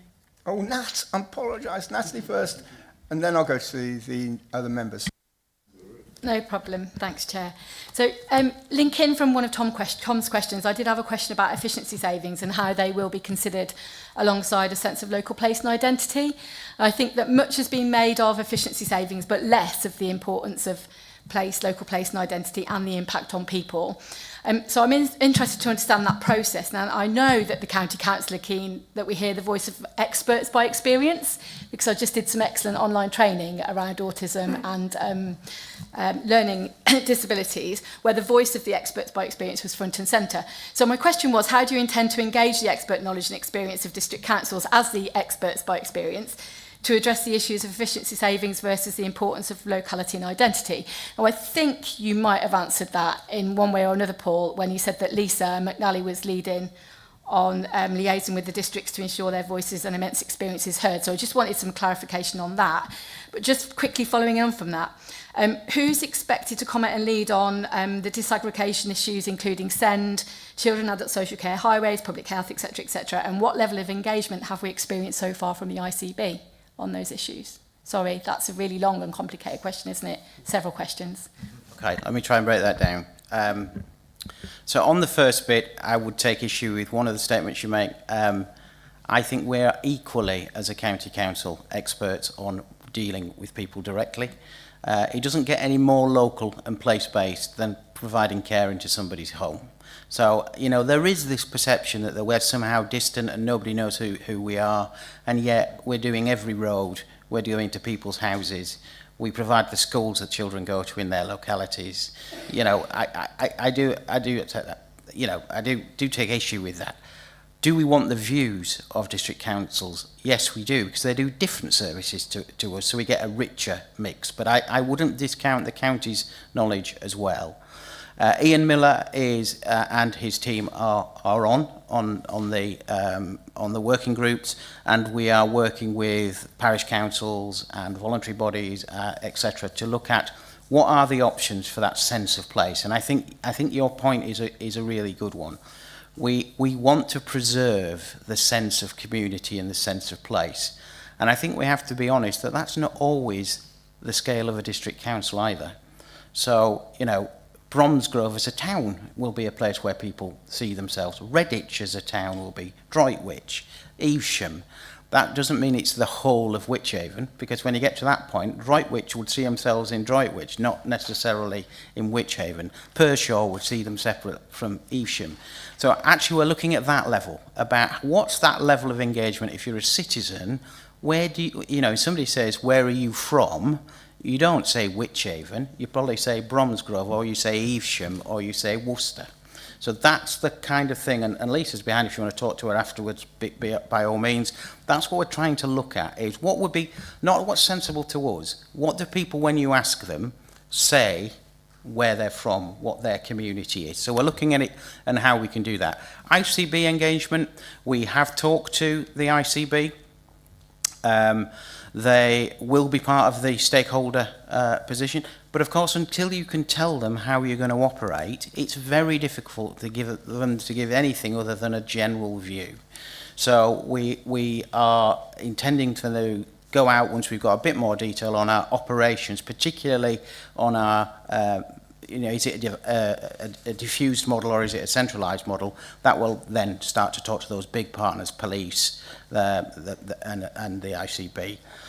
On the point about who is looking at the disaggregation, I think at the moment the true answer to that is nobody at the moment, but I think the districts are coming towards that and are thinking about what they will do as their next steps in terms of their bid for 2. And of course we will provide them with the data and anything that they need in terms of looking at how they can put that together. But they've not come forward on that, and I think that was all of them, I think. Very well done. It was. I didn't say that WCC aren't close to people. I just know that there's an acknowledgement by people like Lisa of the importance of district collaboratives and asset-based community development, and I just want that relationship and that respect to continue, that's all. Absolutely will, and we're very keen to do that. And actually one of the criteria is aimed around telling us how you're going to do that.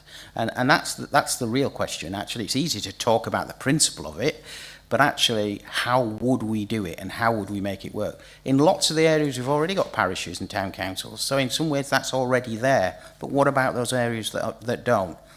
What are we practically going to do? Yeah.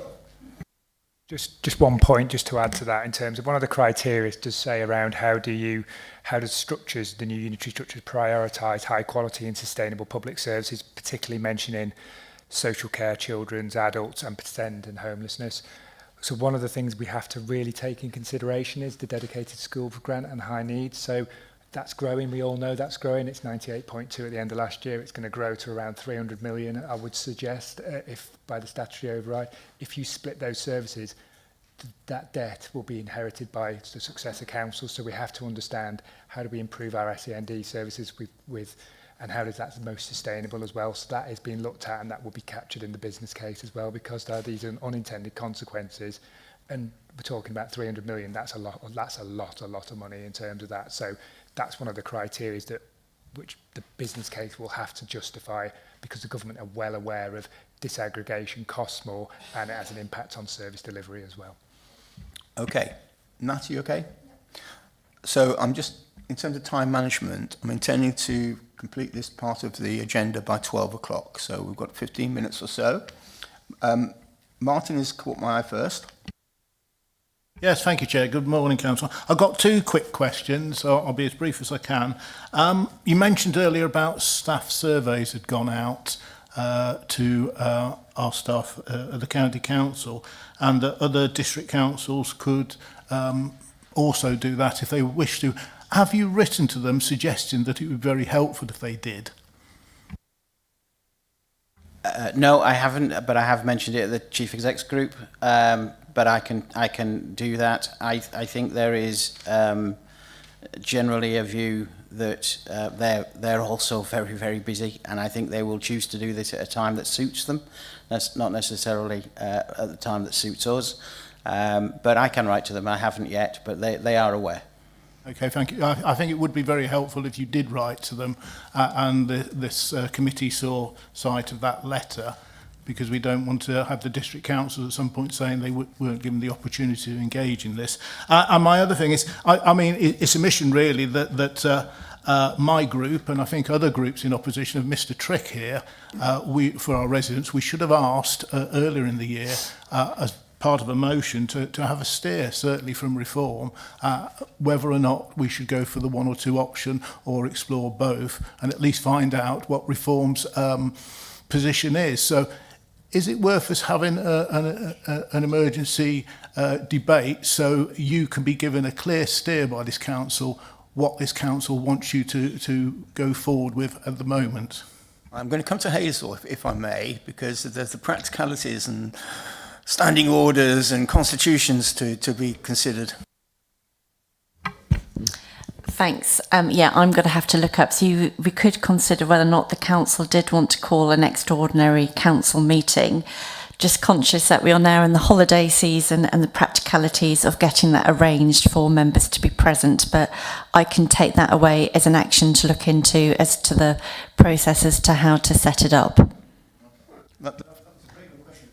Thank you. Can I just follow it up and then I'll finish? I don't think we can use the excuses of people going on holiday for this. I think it's so important, as has been said earlier, it may be the most important decision that the council makes during the remainder of its life. So I think we need to look at doing something in August as soon as possible. Thank you. Chief Exec. Thank you, Chairman. I just want to be clear about this point about whether or not we know what we're doing and we've got clarity. The Cabinet of the Council made a policy decision that officers should work on one. We have continued to do that. We have not been told by the new administration to stop doing that. Inferring to that what you want, they are taking the time to review what their options are, but there is no lack of clarity. You know, we are one until we're told to do something else. Now, I understand the political point, but you know, I don't want people to think that we're all sat there thinking, oh, we don't know what's happening. Our assumption is very clear. Officers operate within a policy framework. That's all we're mandated to do. Paul, and the policy framework has been set. We've got the message. You're working on an instruction from the Cabinet in March. Martin's question, and I'm going to go to Hazel now, is can full council at an extraordinary meeting overturn that decision? I think council could recommend that there is another cabinet meeting to discuss that. So, you know, I'm a fan of the procedural standing orders. So I've just had a quick look, and paragraph 4 sets out the criteria if councillors would want to call an extraordinary meeting. So what I will do is, I think it's only fair if I send an email after this meeting to all 57 councillors with a link to that for councillors to consider their position. Thank you, Martin. We should invite Martin to be a member of the board. That was a really good question. Right, Adrian's next. Thank you very much, Chairman. Yeah, no, the reason why I came today was because, you know, I was concerned by all this talk of continuing authorities and all the rest of it. And I was worried that, you know, the deputy leader of Reform was starting to change the rules of the game. But of course, what has been very helpful this morning, because what is clear is Reform has no vision or direction really at the moment. They're going to make a decision on the Teams meeting tonight, other than the government's agenda. And the government's agenda and its criteria is always Adrian, we need a question at some point. Because, you know, I think that's going to change. I've been here for some length of time, and of course this is going to boil down to, in my view, two issues. One, I don't think the PwC report actually does enough justice to a sensible economic area, because I can easily construct an economic argument for a north and a south. A north would look towards Birmingham, a south would look towards Gloucestershire. And the other question that I would put forward, I have two more questions. The council tax, I mean, in effect, what the Director of Finance has told me is that the council tax will rise in the south, but the savings will be spent in the north. And if I could just come on to staff, all of this, I think, is extremely disruptive for staff. And I take it, until the shadow authority comes along, there will be no clarity, for instance, over whether they're going to work a 35-hour week, a 37-hour week, if they have a job. There were, I think, you could interpret some questions in there. If nothing else, do you agree? So Ben, the economic question, the geography, looking north to Birmingham, south to Gloucestershire, were they strong enough, that narrative? What was the question, sorry? I think the question is, in your work so far, have you done enough to identify a sense of economic base in the north and then again in the south? A sensible economic area. Yeah. I see. So yes, I think it's possible to make the case for an economic argument for two, but I think on balance, I think on the analysis we've conducted, it makes more sense to consider a sensible economic area as one. You might, in September or even earlier in August, find yourself in a position where we're asking you to agree, support the opposite view than the one you presented so far. Well, as I say, I think it's possible to make the case, but I think on balance it's stronger and a stronger fit with the criteria to make the case for one. Now, there were other questions, I think, hidden in Adrian. Remind me of the question, Adrian. Well, council tax and how, when will we know? Because that's a key issue.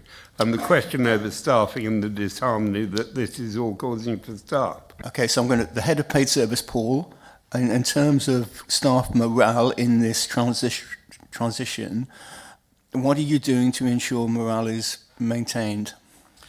We're doing all that we can. We are obviously keeping people informed, and I think that's the key issue.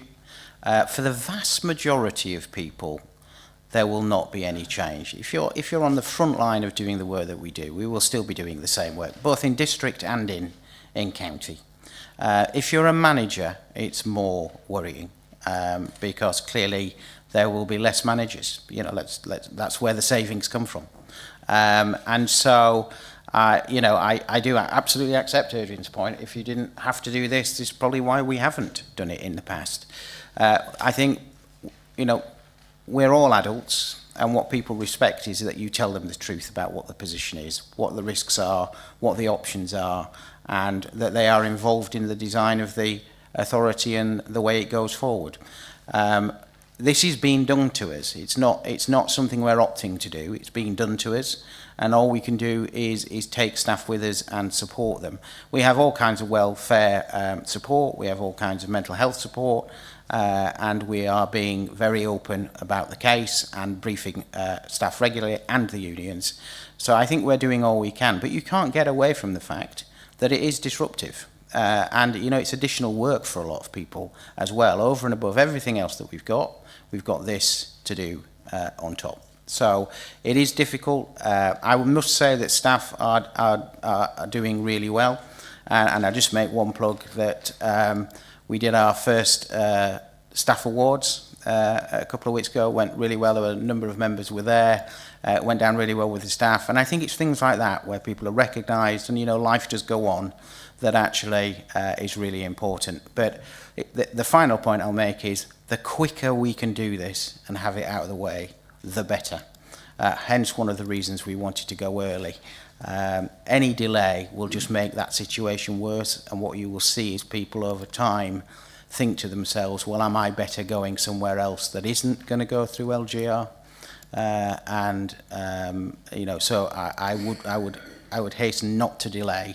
We need this to be decided and get it delivered and done. You do accept that productivity may fall in the short term because of not necessarily saying productivity may fall. No, I actually think productivity is up because we If you think about over the last few years, we've taken on County Hall, we've taken on moving services, we've taken on EFS, we've taken on LGR.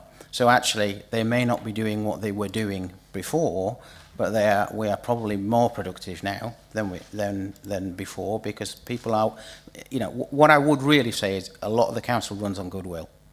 People are going over and above. So you've made the point about senior and middle management probably looking for other jobs potentially, because that's where the cuts will fall. Just from a practical point of view, will you be holding those vacancies when they arise through people moving to parts of the country that's not part of the reform? And will you be holding those vacancies, or will you be reappointing with the potential of a redundancy package quite soon after that? We are, wherever possible, holding the vacancy. I'll give you an example. Richard Taylor, the Assistant Director for HR, left, and we have not refilled it. Matthew, I'm sure that you've got a question. I can't believe you wouldn't have. Well, Adam has his hand up before me, so kindly let Adam go first.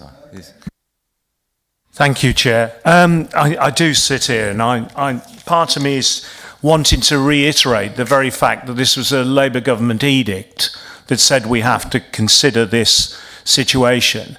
And looking at the way they've treated pensioners, farmers and business owners with no recourse to what they think, I think of the appalling cost across the United Kingdom of meetings like this, subsequent extraordinary general meetings that are possible, for us to feed back what we want locally that may well just be ignored anyway.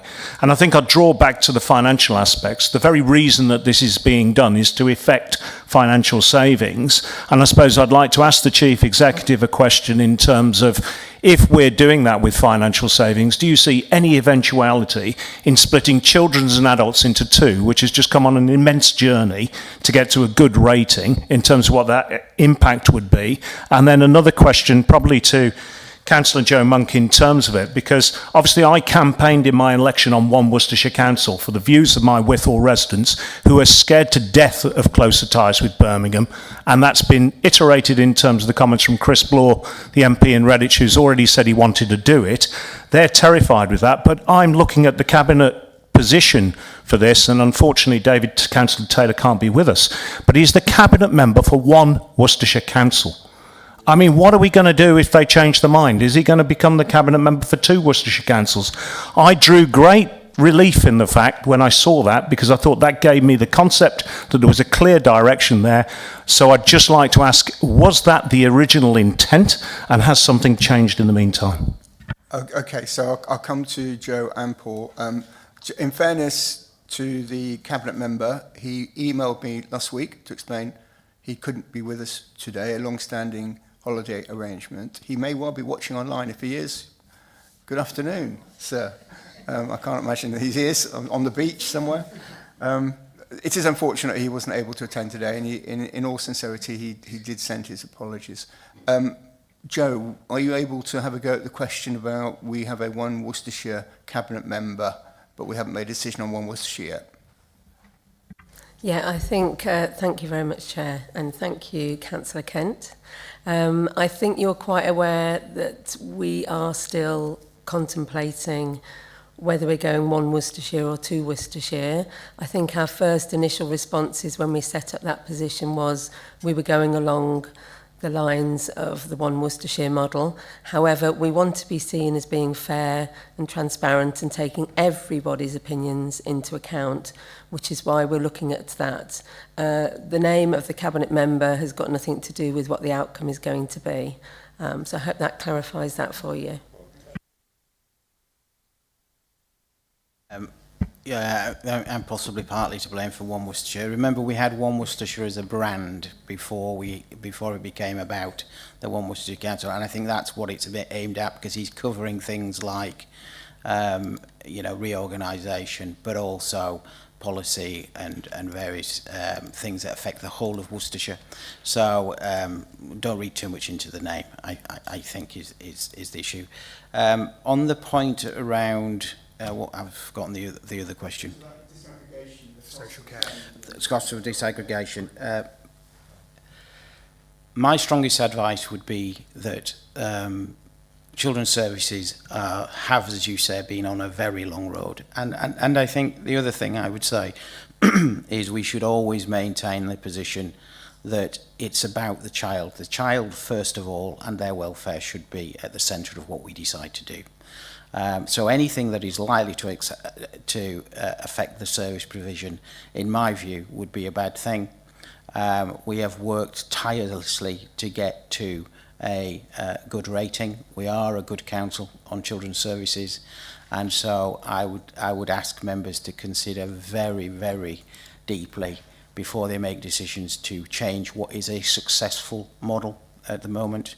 And so, you know, ultimately, if members do, on balance, choose to do that, then that is up to them. I can't see a way that disaggregation is better. I think the authorities would be a lot smaller. It'd be very difficult to get another DCS. You know, they're hard enough to get anyway, but if everywhere across the country has suddenly got more vacancies, and if a number of people retire, which inevitably they will, LGR, then I suspect there could be a real crisis in terms of trying to get numbers of people to do the work. On adults, again, and Adrian will know this, he was the cabinet member before, has worked really hard to get the new 3 conversation model running, to work with the NHS. The NHS are getting bigger again, not smaller. So for us to go the other way, I think could again create a position. So that's not to say it can't be done, because it can. But my strongest advice would be is it works at the moment. We have pressures already. Anything we can do to get efficiency and consistency in terms of scale, I think must be a good thing. And I can't really come up with a recommendation for disaggregation. So just a quick one, Adam, and a quick response, hopefully. Yeah, thank you for that. I mean, what I wanted to say very briefly was on the survey as well and future consultation. I thought the document that came out for this panel and others was much better in terms of being concise and clearly having relevant financial information in there.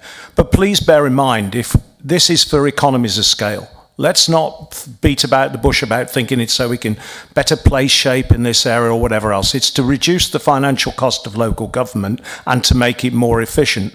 So perhaps one of the first paragraphs we could put on the survey is option 1 is the cheapest. Option 2 with 2 unitaries will result in higher tax. Which would you prefer? Because I tell you now, like the 1,800 people in Withall that voted for me, it'll be very clear what response you get back from the public. But perhaps you take that forward, because I'm very concerned about the way the survey would be crafted. Okay, just a quick one, Paul. I think most people would see that as a leading question.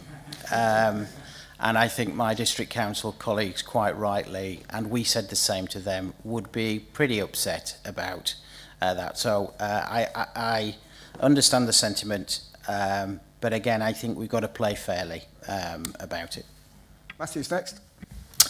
Thank you, Chair. And I was actually going to say something slightly similar to Adam's initial point about this whole process. It's very much top-down organisation from a Labour government, and clearly their focus is forcing us to save money, and they see this as a way to save money.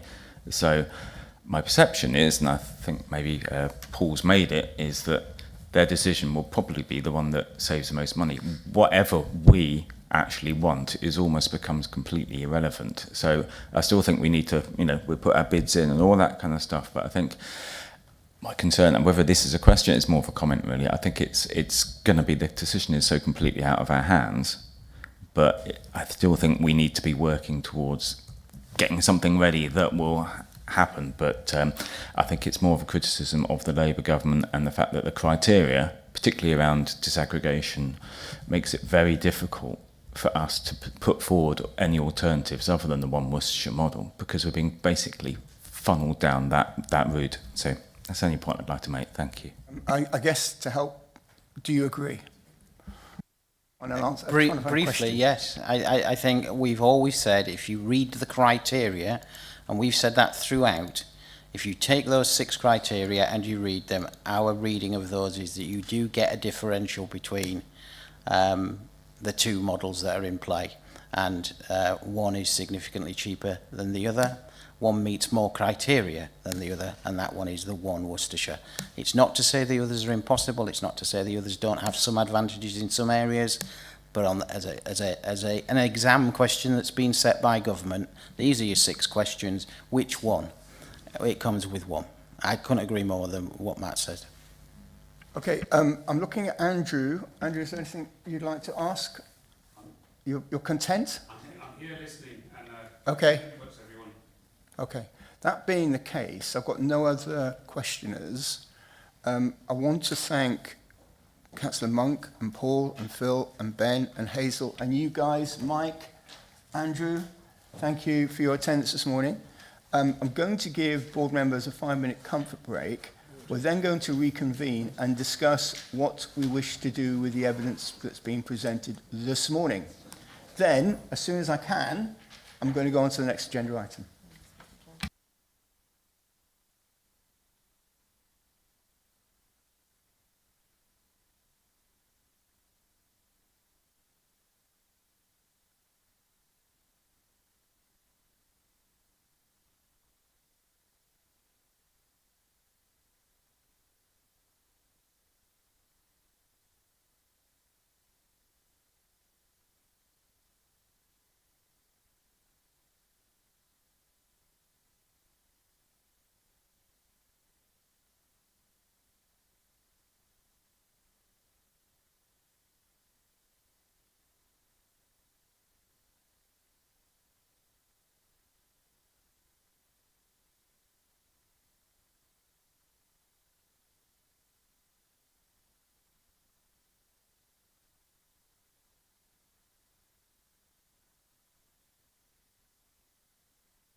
say Sonia's got to leave at 25 past. Okay. Well, she may wait.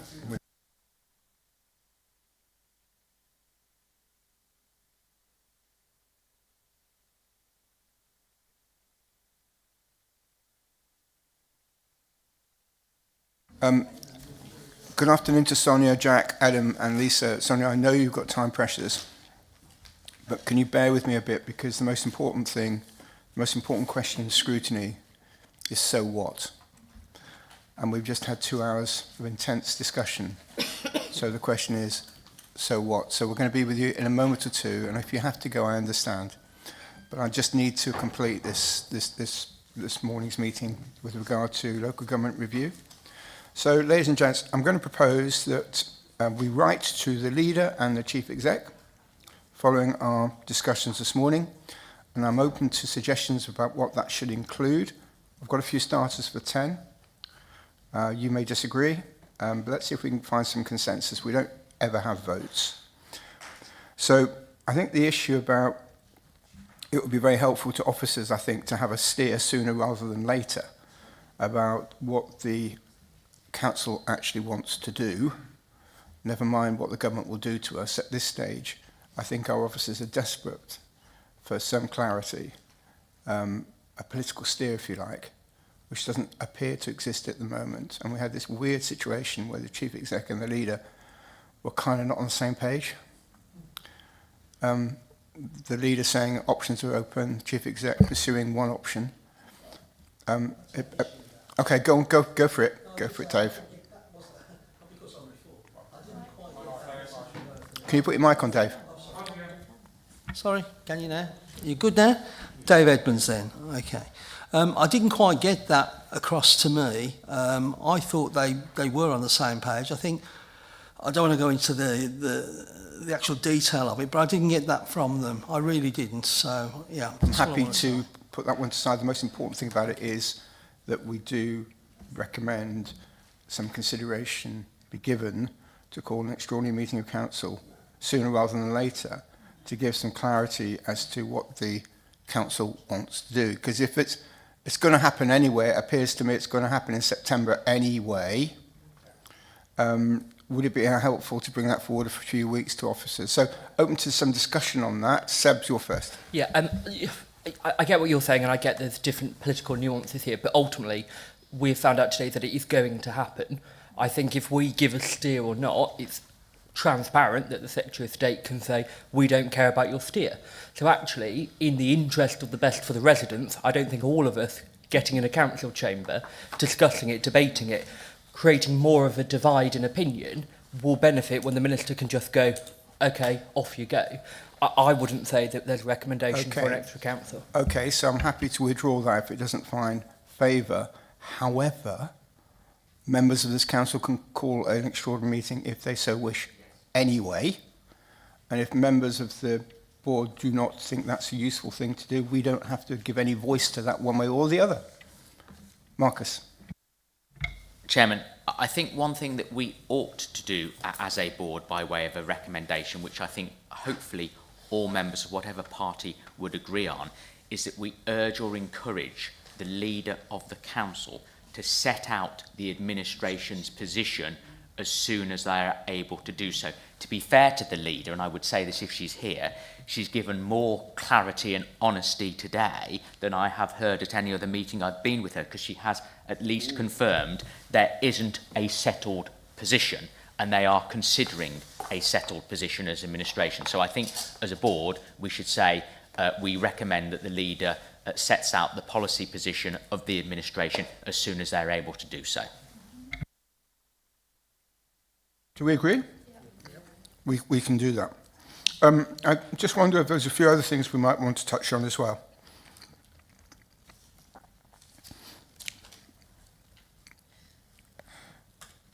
The issue of consultation, or rather the lack of it from the county council perspective, was raised this morning and exposed this morning. The leader said, the chief exec said, they are obliged to do something with partners and stakeholders in October. I just wonder whether that's going to be meaningful in any way. Adrian, I'm going to talk to the board members, I'm afraid. I'm obliged to do that.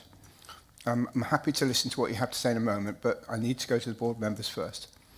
Are there any views about that? Anything anyone would want to say? John.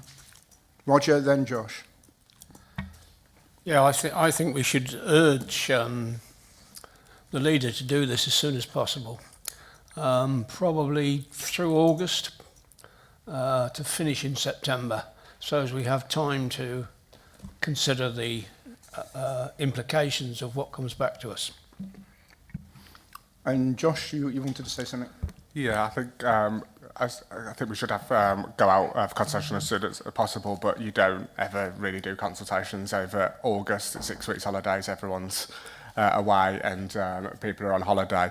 But I do think we should make a recommendation that it happens in September. The September-October bit worries me, because you could do that on the last week, starting the last week of October, and it just comes just before full council in November. So finding some words here, I mean, we would encourage the leader and the chief exec to conduct the consultation in a timely manner to allow for its responses to be incorporated. I think we need to specify it in the month. Do you actually want to say a month? Because if we just say as early as possible, then I think the earliest as possible is October. So that's on the table. Nat? Can I just seek some clarification? I think the chief exec used two words, consultation and engagement. Yes, he did. What is it that we are asking? We are asking for a consultation, not an engagement, aren't we? And he was very clear to disaggregate the two, wasn't he? Okay, thank you. So engagement is basically telling people what we're going to do, and consultation is asking people what they think about what we're going to do. So what are your views, Nat? Well, consultation, as long as it's meaningful and not tokenistic, is my view. Okay, so do people err towards the consultation rather than engagement concept? Karen? I think the point is the government guidance, as I understand it, is that it's a consultation. Okay, now I would be looking for a consultation that's neutral in its tone, because I'm very concerned that if it goes out with the same tone as was in the papers here, then it's biased. And when we went through as district council leaders, we were very keen that we had a neutral perspective. It wasn't weighted to come back with a north and a south. Okay, so I'm sure we can find some words to incorporate what's being said there without getting into the fine wordsmithing. Natalie mentioned the point that this appears to be top-down rather than bottom-up, and pondered the question about what towns and parish councils, for instance, what this might mean for town and parishes, and what we have done to engage with NELC and KELC and everybody else to create a template. It appears to me that at the moment we're focusing our attention on the top-down stuff rather than bottom-up stuff. Is that a fair comment? And is it an issue? Seb, then Karen. Sorry. It's something I hear from my parishes a lot, that they don't necessarily feel this is happening to them, and there's so many question marks around their role in whatever happens in the future. And I really do think part of the consultation, a neutral one with parishes, and to take their view really at face value and what they feel, because they will have a role to play in whatever does happen, we hope. Okay, I mean, at one point I jotted down that the chief exec said place and community is vital, and how much we do to work towards that aim is important. Place and community is important, and we need to play a role in delivering that. So I think we're preaching to the converted, really, but we might find some words to reinforce what the chief exec had said in terms of that bottom-up approach. I've got one more, then I'll open it up to anybody else who's got any ideas. I am concerned about the relation. Adrian, I'm going to do board. I'm really sorry, mate. I'm going to do the board first. I have to do that. I have to do the board first. I'm talking to the board at the moment. I will indulge you, I promise, but I have to do it this way round. Otherwise, board members, it's not right. So the chief exec has been quite critical on record about the methodology used for the district council's consultation process. he is actually officially on record now. And I do worry that that relationship that he talks about having, excuse me, with the districts doesn't actually suffer as a consequence of that kind of thing, where he is openly critical of the district council approach, and that potentially undermines the results that have been published. And then I just think that's unfortunate, you know. So much today we heard about county and district working collaboratively together and respecting each other's position, and yet on this occasion there is some undermining of the survey response because of the methodology used. And I think that's just unfortunate. We need to be careful that we don't do that again, is what I would say.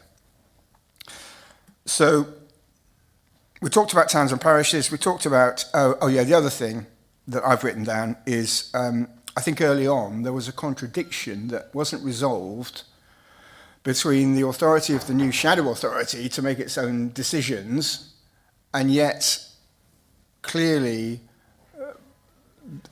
things on that time sheet talking about some quite important things happening before that moment, policies being developed and things, it says. And I think he struggled to reconcile the two. So we're early on with a lot of stuff about this is a brand new authority, it's not a takeover, it's not an add-on. But then that and how that tension exists between that and the timeline to get to that vesting day seems to suggest quite important things will be decided ahead of that. So I wasn't convinced about the rhetoric being something that described a brand new penny, brand new authority, because I think Marcus made the point in the pre-meet that actually the reality is it's one Worcestershire, the footprint's already here, and really the truth is that it's districts adding on to that, bolting on if you like, but that was resisted this morning by the chief exec. But then the time frame does describe things that will fetter that new authority, not just contracts that need to come to its conclusions, but quite a lot of things. If you talked about council structure, boards in place, standing orders, financial regulations defined, so on and so forth. In the transition period, which is before the election in 27. So I was just confused about that, and I still think the jury's out about that. I don't know if anybody else has anything uncomfortable about that, but I'm feeling uncomfortable about exactly what this new authority is going to be like. Is it a brand new piece of paper with not a single thing on it, or are they inheriting quite a lot of work that we, with no authority to do so, are designing for them? Sorry, I'm talking too much. Yeah, Matthew. My understanding was that he was discussing some legal entities regarding the brand new organisation. Is that right?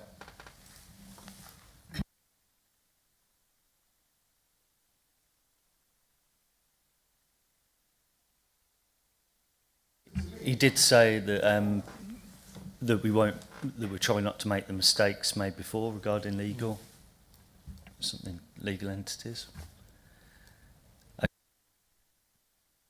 I watched the video back, but he definitely said something along those lines. Well, through Mr. Chairman, the reality is government will look at its easiest course, won't they? And when you look at when Herefordshire and Shropshire county councils went through this, and the county was abolished and the districts were abolished, as a matter of law, they put into the statute that the county councils would effectively be the continuing authorities, so there was a continuing legal entity. So unless government are going to do something completely different, I would be, the county council per se, because it will change, because it will become a unitary if we have a one Worcestershire. Worcestershire Council, like Shropshire's Shropshire Council, and Herefordshire is Herefordshire Council. So the government aren't going to reinvent the wheel. They're going to make it a continuing authority where the districts will cease to be legal entities and their statutory functions will be rolled up in the continuing authority. That's what I think will logically happen if government decrees that we're one Worcestershire. Why would it be any different? if you look at all of the other authorities.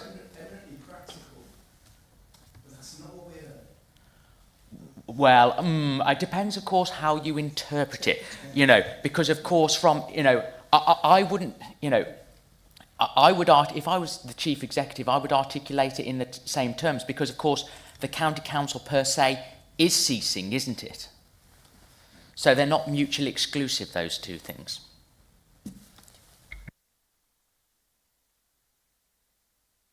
I'll just echo and agree with Marcus actually on that point, but perhaps we should just write and just clarify that situation.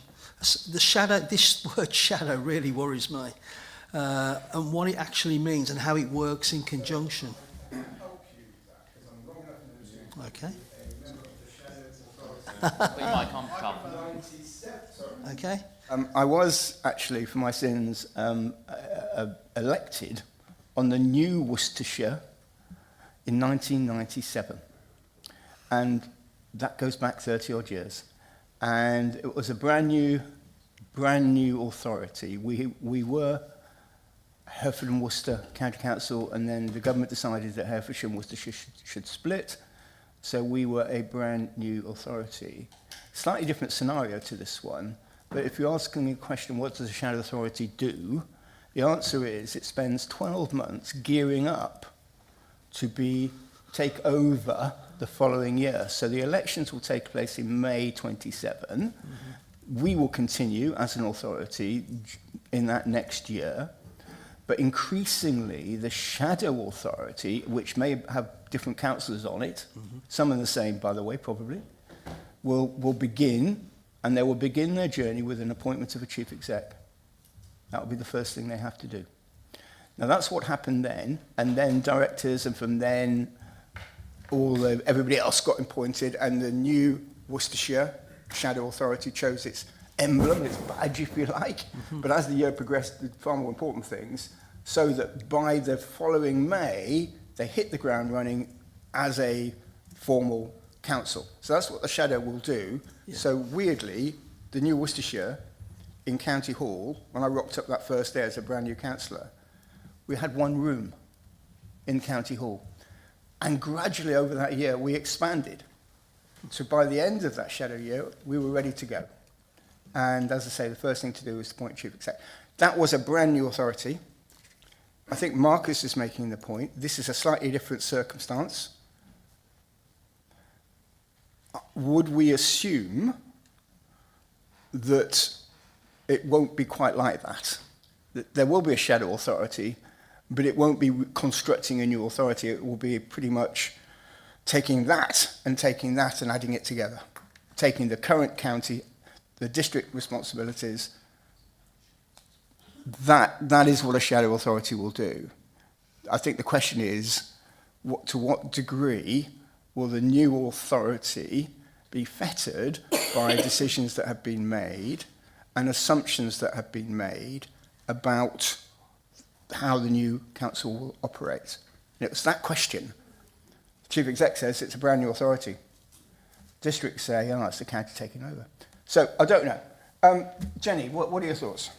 Sorry, when you talk about how fettered we're going to be, or the new administration going to be fettered, isn't that a case for every decision that's made on any topic pre being elected to office? Thank you. Fair point. Okay, so I'm not sure we've got any common ground on this. Seb?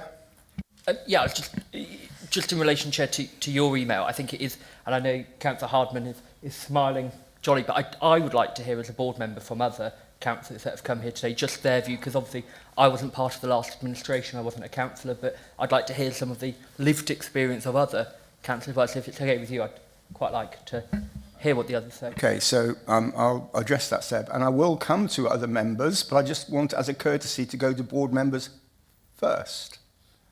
That's all we're talking about, Seb. It's not discarding anyone who's come. I always say anyone who's come, given up and wanting to come to an OSP meeting has a right, I think, to have their say. It's just that board members need to have their say first. That's all I was saying, Seb. Matt Jones. Then Matt, yeah. I guess I could have asked this question earlier if I'd have thought of it, but who appoints the shadow authority, the people in that position then? Who? The election. All right. So we're going to have an election for the shadow and then an election... You're going to have an election for the new Worcestershire, if it's one model, in 27. Yep. And that will probably be a 4-year term. Oh, I see. Okay. So that's why the doubling up. Yeah, so for the year, our third and final year, we will see some people, probably some people in this room, continuing to act as a current Worcestershire County Councillor and possibly serving as a new Worcestershire authority, but in the first year actually not formally taking office. You will be councillors and you will be making some form of decisions. The question is, how much authority do you have and how far can you go, is the question. Right. Now, I don't see any other board members wishing to speak, so I'm going to go to the people behind. Adrian's desperate to say something. Well, apart from when you watch back the video, Chairman, which I'm sure you will, you know, your role is to chair this, not to pontificate. But moving on, the County Council, of course, if you've been to any of the Have Your Say road shows, you would realise that the County Council is already doing consultation on one unitary or well, they are consulting on one Worcestershire. And so far, I mean, at Malvern, we had about 130 responses. At Bromsgrove, they're the only two I've been to. We had 60. So consultation is taking place. The Act says, of course, engagement. And engagement with partners is what they will put store on. If I can just draw a final point from me, when you create the shadow authority, the question will be, and I don't know if anybody's read the Act that was tabled last week, of course, is what powers are going to go to the mayor will form the shape of the shadow authority and then the authority that delivers it. Because in effect, if you read the Act, you are looking at a super district council because you won't have powers over planning, health, they are all going to the mayor. Okay, I think we're done. So we're going to, Martin, if it's in relation to what we've heard and what we might be saying in a letter. If it's just a general comment, I really don't need it right now. Thank you. Josh, is it about what we're trying to... Yeah, I just thought you would give an overview of what you actually put in that letter. We've spoke for half an hour and I've missed what we've said all the time. So I'm not going to do the wordsmithing now, please forgive me. What I am going to do is suggest officers try to encapsulate the points where we have agreement, and that is then sent by the chairman and the vice chairman, covering the two groups, two of the groups, and that will be sent off, okay? We cannot do the final wordsmithing, Josh. I really don't want to go down there. How do we know what we're agreeing on? Because please give me a summary of it. Okay, we can give you a summary. Yeah. Okay, I'm going to ask Sam to do that. So we've listened, I've taken a note of what I think you've agreed. You'll tell me if I've got it wrong. The first thing was to write to the leader, sorry, my voice is not holding out great, write to the leader and the chief executive to ask that the administration set out their position as soon as is possible. And I think that was put forward by Councillor Hart. And then to ask with regard to consultation to urge that it's done quickly and as early as possible in September, not October. And that's all I've listened, and those were the two actions that we seem to have agreement from the board on. Seb.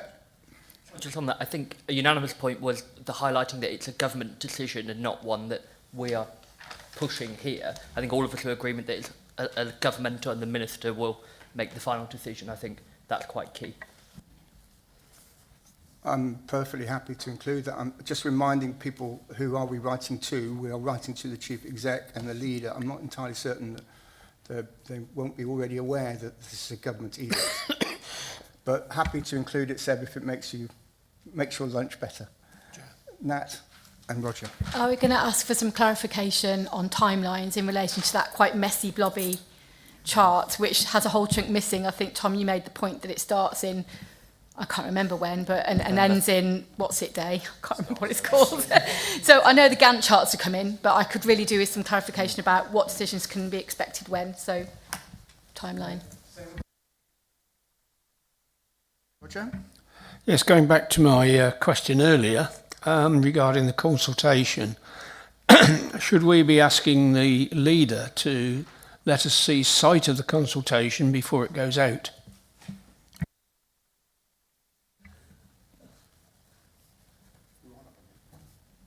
Does anyone have any strong views on that? Will we have a meeting before? Yeah, if we can see by email, that's fine, but we won't have a meeting for it. Don't delay it. Okay. Okay, explore all practical ways of ensuring board members, in fact, why just board members? All members receive a copy of that consultation proposal before it goes out. And if it's so timed that we can discuss it at OSPB, we will, if our meeting schedule fits in with that time scale. Right, I think we've got some outcomes there. I think we've got some so whats, which is really important, isn't it? Otherwise, we just all go home and we just satisfied our curiosity. So, we're going to move on to the next agenda item, and we are so grateful that we've still got Lisa, Adam and Jack with us. And thank those members who have attended this morning with that previous agenda item in mind. So, am I looking at Lisa now? No, I'm not. Please. I'm looking at Adam now. Oh, I'm not. I'm looking at Jack. They're passing the buck. It'll be Sonia in a minute. Jack, talk to us. Thank you. This has been quite a long-running item for this board. It relates to, originally back in 2019, a scrutiny task group was asked to investigate access to and availability of appropriate mental health services for children and adolescents. It was then interrupted by COVID. It was revisited in early 2023. And then in late 23, we then had the agreement of the action plan, which is in Appendix 1, which is the 4 actions. It was, I think, 15 or 16 originally. It's been condensed into 4. And then we provided an update last September 2024. And this is and there's some positive progress made, but more work to do. And then this is our subsequent update, where I'm pleased to say lots has been done. I'm hoping you'll be quite pleased as a group. So if I take you through just the 4 actions, really. Action 1 was for service providers to work collaboratively to create a clear roadmap of mental health and emotional wellbeing services across Worcestershire. Including online resources to be clear to the public and to staff and stakeholders what was available. This has been done. The mapping work has been completed. The Health and Care Trust, and unfortunately Sonia has now departed, but the Health and Care Trust now has procured a new a search tool for their website, where this will all be placed. It will have bespoke symptom and condition searches and be more interactive than the previous directory of services. So anyone can go on and search for a particular issue they're experiencing and find the list of services or pathways that they could follow. It will align with the iThrive model of service delivery, which is a kind of nationally recognised best practice model, whereby all our local services are trying to align to that now. So we have the CAM service are aligning with iThrive as an approach, and equally the new Mellow service, which I'll come to in Action 2, is also aligned to that as well. That has been created. It's gone out to stakeholders, with the trusters leading on this and doing that sort of stakeholder engagement around the first draft, with the planned go-live date of the 18th of August this year, so it's like 4 weeks away. So that's progressed well. It's taken some time, but it's progressing well. I think it's also important to note, again, I'm going to come to Mellow now in Action 2, but Mellow itself has a broad offer within it and does also a lot of signposting there as well. So will contribute significantly to that as well. Would you like me to rattle through the 4 actions and then pause, or would you like me to pause after each one? Okay, thank you. So action 2 was at the ICB to consider increasing provision of services for children and young people with lower levels of emotional well-being and mental health need. At our previous update, we were in the process of procuring that service. That's now been completed. It was awarded in January, and then the new service went live the 1st of April. The new service is named Mellow, which was a name decided upon by users from the on-site services, and On-Site Advocacy are the provider. Although it's worth noting it was a collaborative bid, so on side of the lead provider there are 4 other providers working with them, as well as some additional budget within their service to sort of commission spot purchase specialist packages if that's required for certain individuals. There's a kind of vision in there for Mellow from the service specification. The operative point really was around flexibility and accessibility. We wanted this service to adapt and to people's need in presenting difficulties. That was really important and certainly reflected in the feedback we received prior to going out to the market. We've also, the ICB has significantly increased the budget for this service, so £836,000 additional investment across Herefordshire and Worcestershire. The total contract value for Worcestershire is 1.69 million, as you'll see, 1.069. Within the increased budget, it's fairly equitable, so I think it's about £600,000 approximately, might be slightly more than that, additional budget within Worcestershire. Apologies, I haven't got that in the report. I can clarify that afterwards if that's helpful for members. It's early days in terms of data and reporting, certainly for outcomes at this stage, but we have had 826 referrals into the new service just for Worcestershire, which is kind of in line with expectations for the service. We are expecting our kind of full quarterly detailed data pack as well in the coming weeks. But that's the sort of early data we've received. And then worth noting, because this was flagged the last time we were here, 24% of those referrals either have or are awaiting a neurodivergent diagnosis. It was a challenge that's been flagged in this forum and other forums around people with autism or ADHD in particular who are referred into mental health services and are then not able to access it because mental health services are a mental health service, not a support service for people with autism, for example. And what we try to be clear on with the specification is that this is a mental health and emotional wellbeing service, but it must cater for people with neurodiverse conditions as well. There is, in fact, a separate procurement underway at the moment for support for neurodiverse individuals, which the ICB is running separately. But worth noting that the high proportion of referrals have those issues. I think really reflects the gap previously there. Action 3, Health and Care Trusts were to review their CAMS criteria to ensure that children and young people who are in the care of the local authority are unable to access services. I believe this one was done, actually completed for the last report, so this hasn't been a significant update to the report. So yeah, a review has been completed and an audit of cases and the processes between the local authority and CAMS to ensure that we've got escalation procedures in place. So I won't dwell terribly long on that one. Action 4 was to improve the data within CAMS so we really understand our caseloads and our cohorts and who's accessing and who's not able to access services. It's a fairly full item on this one, which kind of goes a bit beyond that really. The data for our CAMS services is improving. We're certainly able to report on the number of people waiting, number of people in services now. There's been audits completed on, again, neurodiverse conditions within the CAMS caseload. So that data quality has certainly improved. Some of the graphs you'll see in the paper really just give context, national context to the CAMS service. So referrals across England have increased significantly over the last, I think it's 7 or 8 years, and Herefordshire and Worcestershire's referrals have reflected that as well. However, I think figure 3 is quite compelling in terms of the number of young people who end up going into what is a tier 4 inpatient service, specialist inpatient service. We're among the lowest in the Midlands, which is you know, a strong indicator that we're able to support our children in the community, which is ultimately the aim of our community mental health services for young people.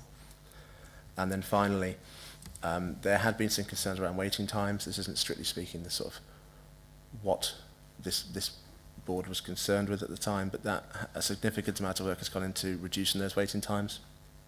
And you'll see in figure 4 the waiting time reduction over the last 9 months. So our average wait at the moment is 9 weeks for a CAMHS assessment. There is a longer wait for ongoing treatment within CAMHS beyond that, but that is risk stratified. So if the people at greater risk or greater complexity will often should be seen first. And I will pause there if that's okay, Chair. Okay, I'm sure you'll be prepared to take a few questions, Jack. Is there any way of disaggregating Herefordshire and Worcestershire in terms of that data? Because I mean, do you have any mechanism for doing that? I'm just interested to see how the two counties would look. Is that figure 3? We should be able to. I just have to. I'll have to speak to the regional provider collaborative who provide those inpatient services, but we should be able to do that. And I see you've described us in relation to our immediate neighbours, generally speaking.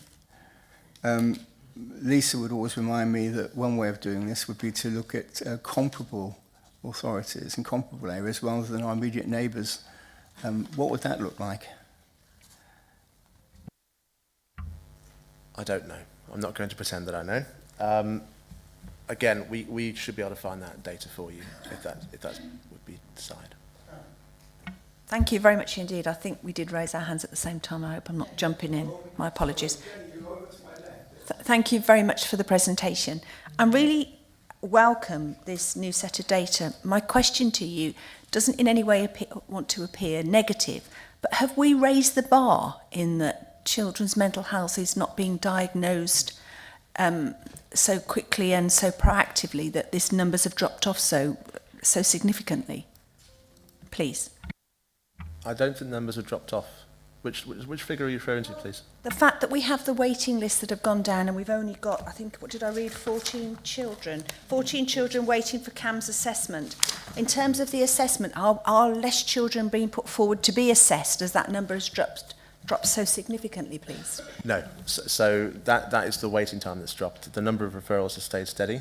I think having the Mellow service, the new service, it's so much bigger and broader than the previous offer in Worcestershire, which was Reach Wellbeing, has had a big impact. So although you're receiving assessment, it doesn't mean that all those people will go into the CAMHS service. So a good proportion, and I haven't got that figure to hand, I'm afraid, but would go into the Mellow service. They work together to make sure the most appropriate service is dealing with the individual. Thank you, Jack. That's clarified that, because the number one complaint I get from local GPs is that I have to keep rewriting letters to get referrals for CAMHS. So really, that's giving me a sense that we are making real inroads in this area. Thank you. Thank you. Sorry, it's more of a clarification, please, on figures 1 and 2, the peaks and troughs. Why do we have such significant peaks and troughs throughout the time of the year? Is it to do with kids going back to school, or why are they such significant peaks and troughs, please? Thank you. I fear I'm going to say I don't know again. I could take an educated guess that there'll be summer holidays within this, there'll be Christmas periods within this. It's also normal variation over time. You'd expect some peaks and troughs, but I don't know the specifics of why, I'm afraid. Sorry. That is national data, so it's not entirely our data. This figure 2 is our data. It mirrors it, doesn't it? But anyway, yeah, it would just have been interesting. Thank you.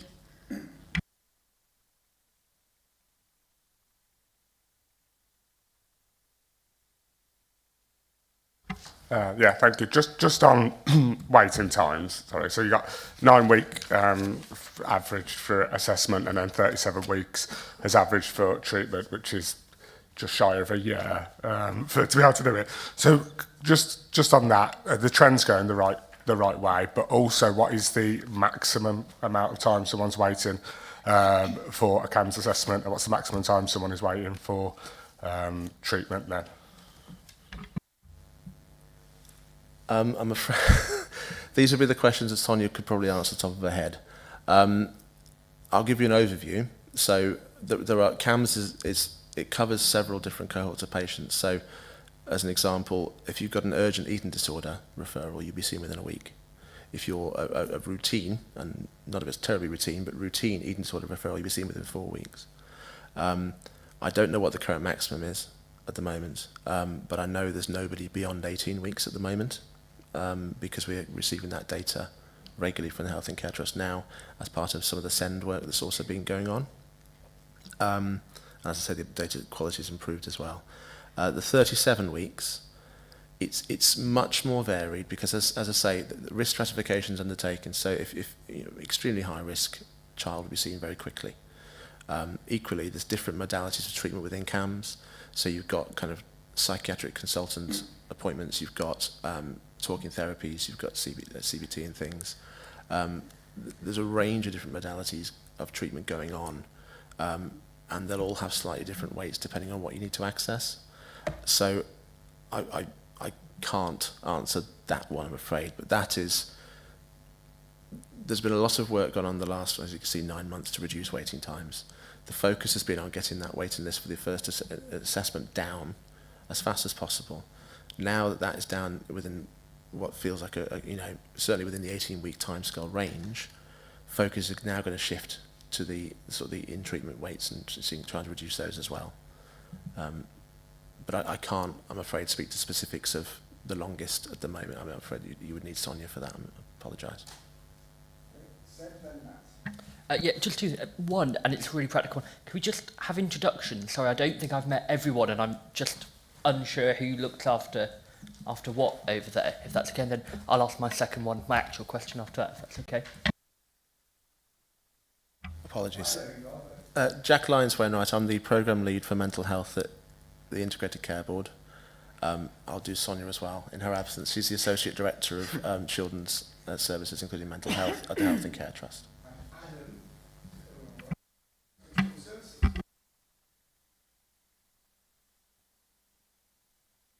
Amazing, thank you.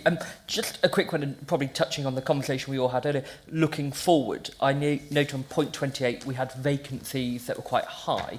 Looking at the future and the uncertainty around it, do you predict that this could be a risk, and sort of what we're doing to mitigate that side of things? By uncertainty, you're referring to the uncertainty within the NHS? Yeah, NHS and then the future of councils. Sure. So I suppose the uncertainty within the NHS at the moment is primarily, and not only, but primarily around ICBs and the NHS England. Trusts, impact on trust is mitigated because they are frontline clinical services. That's everyone's priority to have, to not reduce those. And certainly the workforce planning processes we go through around maintaining or reducing in certain areas where it's appropriate, but not certainly for CAMHS. Clinical workforce within mental health has been a challenge for several years now. Mental health nursing in particular, I think, was the most challenged of all professional roles. Possibly a couple of years ago now. The Health and Care Trust has been through a similar process in its adult mental health services, where they're working on retention in particular and being able to retain those skilled staff. They're also looking at new role availability, development availability, so developing new roles where people can progress and remain where they are rather than moving elsewhere. So there's a lot of work going on in that area to try and mitigate this risk. Fundamentally, there is a national challenge on clinical workforce, and mental health is one of the worst. But the CAMHS picture at the moment, having learned from some of the adult work, which we had similar issues a few years ago in adults, is improving. And I know they had 6 new clinical staff come in. I think it was 2 months ago, a month ago. So it is improving. Again, I'm sorry I haven't got the exact figures for you, but. Yeah, just to add a little bit to that. So I'm here because obviously Children's Services Director, I've got a vested interest in terms of CAMHS provision and what that equates to for our children and young people. I think my précis of what Jack has presented to you is a much improved CAMS service delivery. There you go. That's a succinct version from my perspective, notwithstanding work to be done. Specifically with regard to your question, there's a real relevance to the fact that, remember that we're talking about everything has to have a criteria, everything has to have a remit, and CAMS is no exception to the rule. But the million-dollar question is, okay, for those children and young people who don't meet the criteria and remit of CAMS, what happens with them? So you've already heard about the Mellow service. So I'd term that as like a tier 2 preventative service. That's good. That's a really, really good thing. There are still, I would argue, some gaps in provision. I've got no doubt that Jack would agree with that. But I think the relevance for you as a board is that in terms of children's overview and scrutiny, and indeed HOSC, we won't duplicate. It will be one or the other. That will not go off the agenda, and it can't go off the agenda. And I think it's really, really important that you are aware of that. Because in as much as there are difficulties in terms of recruiting the specialists that Jack has referred to, there's also applicability to those, and I don't want to call those individuals non-specialists. That would be demeaning, and I certainly don't mean that at all. But there's a wider parameter of applicable roles in terms of supporting children and young people, and indeed we do that in our schools, and we do it well in our schools as well. So I guess the take-home, and I'm conscious of the time, the take-home is this hasn't gone off the agenda. So it's, in my mind, it's bigger than CAMS scrutiny, and it's almost like CAMS scrutiny you're hearing about today, but children's emotional health and well-being, from the lowest possible level of prevention all the way up to not quite CAMS criteria, but my God, we've got some concerns very much on our agenda.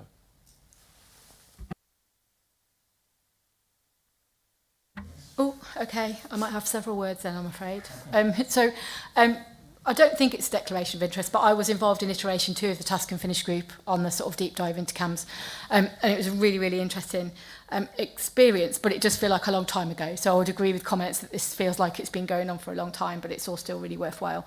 So, Chair, firstly, what I hope is a helpful comment to you. As part of that work, we did look at some of the neighbouring authorities, including Solihull, from memory. So there might be some data in there for you. But a couple of points I wanted to pick up on. So the role of the rollout of the mental health support teams in schools is now at 60%, which is really great. But I'm just wondering about the other 40% and when they're likely to come online. Do you want me to ask one question at a time? Because I do ramble on a bit. Quite a short answer. We have another team starting their training in January, and then we have over the next 5 years, no, 4 years, apologies, 4 years, we should be up to 100%. There's a national programme for that. That's really great news. And then a similar question to Josh's. So children and young people are waiting 37 weeks, so almost 9 months for ongoing treatment. And this was picked up in the CAMS work that we did. It's a really stressful time for the children, young people and their families because they kind of feel like they've been left hanging. So I was just wondering whether there are any changes of approach about how those young people and children are dealt with while they're waiting. Are they signposted to anybody else, or what's changed for them? So again, this kind of goes back to the iThrive approach and Mellow and the way they work as a system. So and I won't go into iThrive in this great steps, but the principle is that services work together, wrap around the child effectively. That's a basic principle. So we're early days with Mellow. It's only been going live for 3 months, but the anticipation is that you could be in CAMS and on a waiting list, for example. Say you're waiting for CBT therapy. You could then access some of the Mellow interventions, which might be group or online, or potentially one-to-one, but more likely group or online, for example, and do that kind of preparation for therapy work. So you're not only, you're getting some support, you're getting checked in with by the service, but you're also doing some of the preparatory work that would mean that you're ready for therapy when you get there, and actually probably reduces the time you're in therapy because you haven't got to do it again. So that's some of the way the model is changing, particularly around the iThrive. It's a work in progress with the new service, but that everyone's kind of bought into the idea. That sounds like steps in the right direction, so they're waiting constructively in a way, kind of working towards an end result. My other questions will probably wait for another time because they're more related to Mellow and its early days with that, and I think we're going to bring it back at some point anyway to children's at least, so thank you.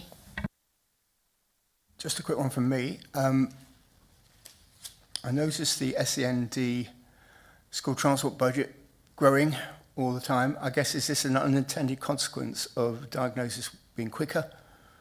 Is there a correlation at all? Wow. Finishing with the good questions now. It's difficult to be definitive in that regard. There are a number of reasons why homeschool transport is growing. Yes, you could draw a correlation with increased diagnosis equals increased need and all the associations that go with that. Please don't ask me to give you numbers. Please don't ask me to give you a breakdown with regards to that. I'm not convinced that anyone would necessarily be able to do that. If you take that thought away with you, and if you can identify any correlation, I'd be interested. Thank you, guys. Jack, Adam, Lisa, thank you so much. The good news is you can go and have your lunch. So thank you so much. Lisa, how's the running going? Don't ask, Chair. Not well. Not good. I'll explain later why. I know how important it is for my mental health. I think for many people. Yeah. Okay, we're on to the final item, guys, or nearly the final item. I'm going to ask each of the board members who are panel chairs, and I'm wondering if Jenny can help me out because your chair's not here.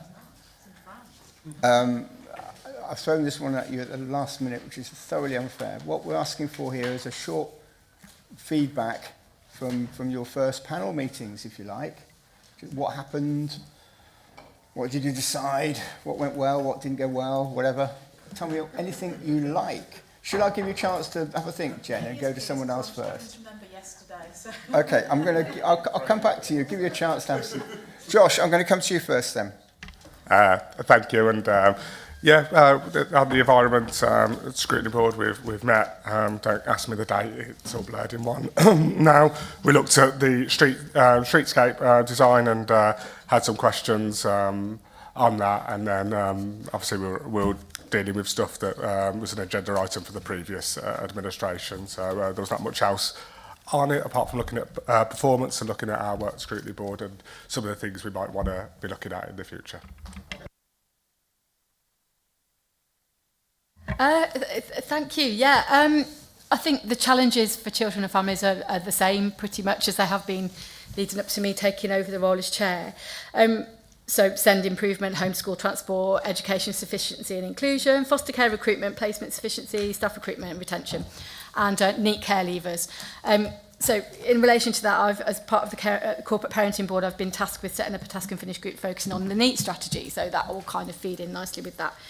The emerging issues, I think, are social care reform and the building of the new secondary school, which I think is a decision that could come our way, that way, but will be discussed further. And then also the potential government decision about EHCPs, because there's some talk about them stopping them, abolishing them, whatever you might want to say. So I think in summary, as a panel, we've got our hands full dealing with standing items and existing priorities and emerging issues, but we'll always have capacity to absorb some more as pressures arise.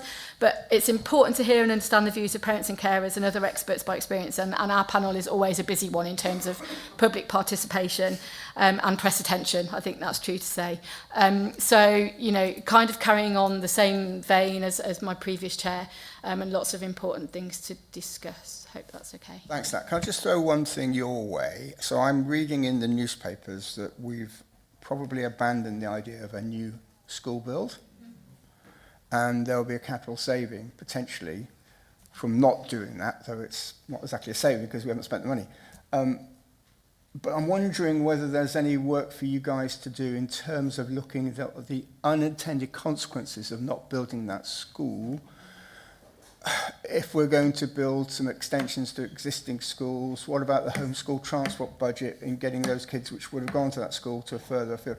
Can we look and examine the consequences of not building that school, financially and in other ways, educationally too? Yeah, I think being a new chair, I wasn't really sure what the kind of calling process was or what the process was for that, but it's certainly a decision that I think needs some more sort of pre-decision scrutiny, if you like. I'm not sure that the financial benefits are the most important thing or the only thing to be considering, as you've said. There are also the lived experiences of the children and young people in the families that are having to bus or drive kids to school. There's the air quality issues, there's the congestion, there's all sorts of things. I think we raised quite a few of them at Cabinet last week. So yeah, happy to be advised about how best to take that forward, but I do think that we'll need some input in that decision. I think it's perfectly worthy of some scrutiny to see what Sure, that's what I was thinking. Intending to increase the school budget, homeschool transport budget further to get kids from Worcester to the Waltham school, but it is a consequence, and we need to factor it into our decision making. Yeah, agree. Oh. Yeah, thank you. Oh, thank you. Yeah, corporate and communities, obviously. We have a challenge with vacancies, so it wasn't full, which I think has been noted, and I'd like to just say thank you to Sam for all the support, because we had a really challenging one, because we had the County Hall proposal brought to it. However, papers weren't issued until 24 hours before the meeting, including redacted papers. And obviously the day before was full council, which didn't give members any opportunity for proper scrutiny. So I took advice from Hazel and we've pushed it to the next scrutiny. With the unredacted, the full picture, the challenge obviously we have, and I touched on it earlier, is that certain cabinet members then gave their view in the press before it has come to scrutiny. Whatever mechanism we have in this panel to feed that back would be greatly appreciated. But it was a lively debate. I think libraries are very much safe and on the agenda. I know you'll be incredibly happy. But yeah, it's really good. If only we could fill those vacancies to make sure we have a broad opinion, I think. But yeah, no, it's sort of, we look forward to the summer works and looking forward to County Hall being back on the agenda, hopefully at our next scrutiny. Thanks, Chairman. Yes, the Economy panel met on the 15th of July for our first meeting of the new municipal year. Our next meeting is on the 22nd of September. We do have one vacancy still on the panel, which needs to be filled by the administration group. Hopefully that will be done. Obviously, there was a bit of a hangover from the previous term, but obviously we have all of the performance data as a matter of routine on that, and we had a presentation overall on the financial position and the broad outturn financial position across the council, but also in respect of our area of activity. And I guess really the panel's finding its feet, but we've populated a work programme for the next few meetings, particularly wanting to look at some Malvern Hill Science Park and Worcester Shrub Hill, and those parcels of land that the county own, and projects, particularly as we are from a skills perspective. And I think the panel also want to drill down into skills quite a bit more as well. But we have got a populated work programme moving forwards. Thank you very much. Well, you'll be able to attend because it's next week. It had to be postponed because House colleagues couldn't get the papers prepared in time. So there'll be a single item agenda around immunisation, but then work on the work programme going forward. Thank you, Chair. Hi. Yeah, sorry. You did put me on the spot. Adult care and wellbeing. Our main topic of conversation was the future delivery of replacement care provision. At the moment, we use Pershore and a site in Starport, which are both in desperate need of refurbishment. But there is an opportunity to open up one of our sites in Worcester, Green Hill Lodge, I think it's called, at a significantly reduced cost and move services to there. I was a bit concerned that should we end up with two unitary authorities, closing Starport might mean that the north are being asset stripped. But, you know, the finances on face value, I have asked for further scrutiny on the refurbishment costs, look like the best option is to move to Worcester for the care services. But we scrutinised how the staff are all feeling about this. Transport came up as a big topic of conversation, how much more it's going to cost to get patients to Worcester if they're already close to Pershore, Starport. And then we just had an end of budget monitoring performance review. I'm afraid I can't remember all the details on that, but we scrutinised that, all right? Well, given the fact that she had no notice. Thank you. We're virtually done. I try to make sure these meetings don't go beyond 3 hours, and I failed this morning, but not by a huge amount. Can I just quickly steer you towards the future work programme for OSPB? And you'll see the next meeting is on the 24th September, when we have the annual update from the Worcestershire LEP, which is the Worcestershire Local Enterprise Partnership. I'm amazed it still exists. It's hanging on for its dear life. We'll see what they have to tell us. It's something we have to do. It's one of those things that, by statute, they have to be scrutinised once a year. So it's non-negotiable, this. Many authorities, many parts of the country don't have them anymore, but we still do. We felt Worcestershire previous administration thought it was important to continue and help to fund it. But you'll learn all about it next time. Finally, can I steer you towards the forward plan, the Cabinet forward plan, which we have said we'll try to put earlier up the agenda rather than sort of 1:10, because the forward plan can inform our work programme, your work programmes. If you see something you feel is deserving of pre-Cabinet scrutiny, then by all means see if you can negotiate it onto your panel agendas. So looking at the Cabinet agenda, its next meeting will be on the 1st of August. No, that's a Cabinet member decision. It's the 25th of September. My apologies. The 25th of September, which is the Revenue Capital Budgeting Monitoring Report for the first quarter. That's April, May, June. Get Worcestershire working. Interesting. I've no idea what that's all about. I think I know what it's about, but I don't know the detail. November, you've got the second quarter of the Revenue Capital Budget Monitoring Report. They don't have a lot more going on, actually, at the moment, do they? I'm sure that'll get populated with other items. Yeah. Josh? Just on that point, and please forgive my ignorance on this, how can we as a board encourage them to try and get this populated a bit more? Because how are we meant to ensure that we get to pre-scrutinise our stuff at scrutiny if at the moment they haven't got the decisions on there at the moment? You're right. I think this is officers with the bare bones of what might ultimately be the case. It's not for me to really answer that, but my best guess is that the new administration is still finding its feet.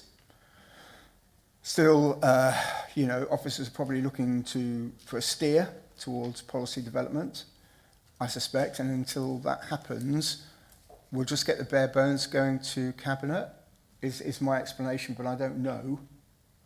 I can't second guess what the administration, but that's where routinely the council business is delivered, through the Cabinet, not council. Josh?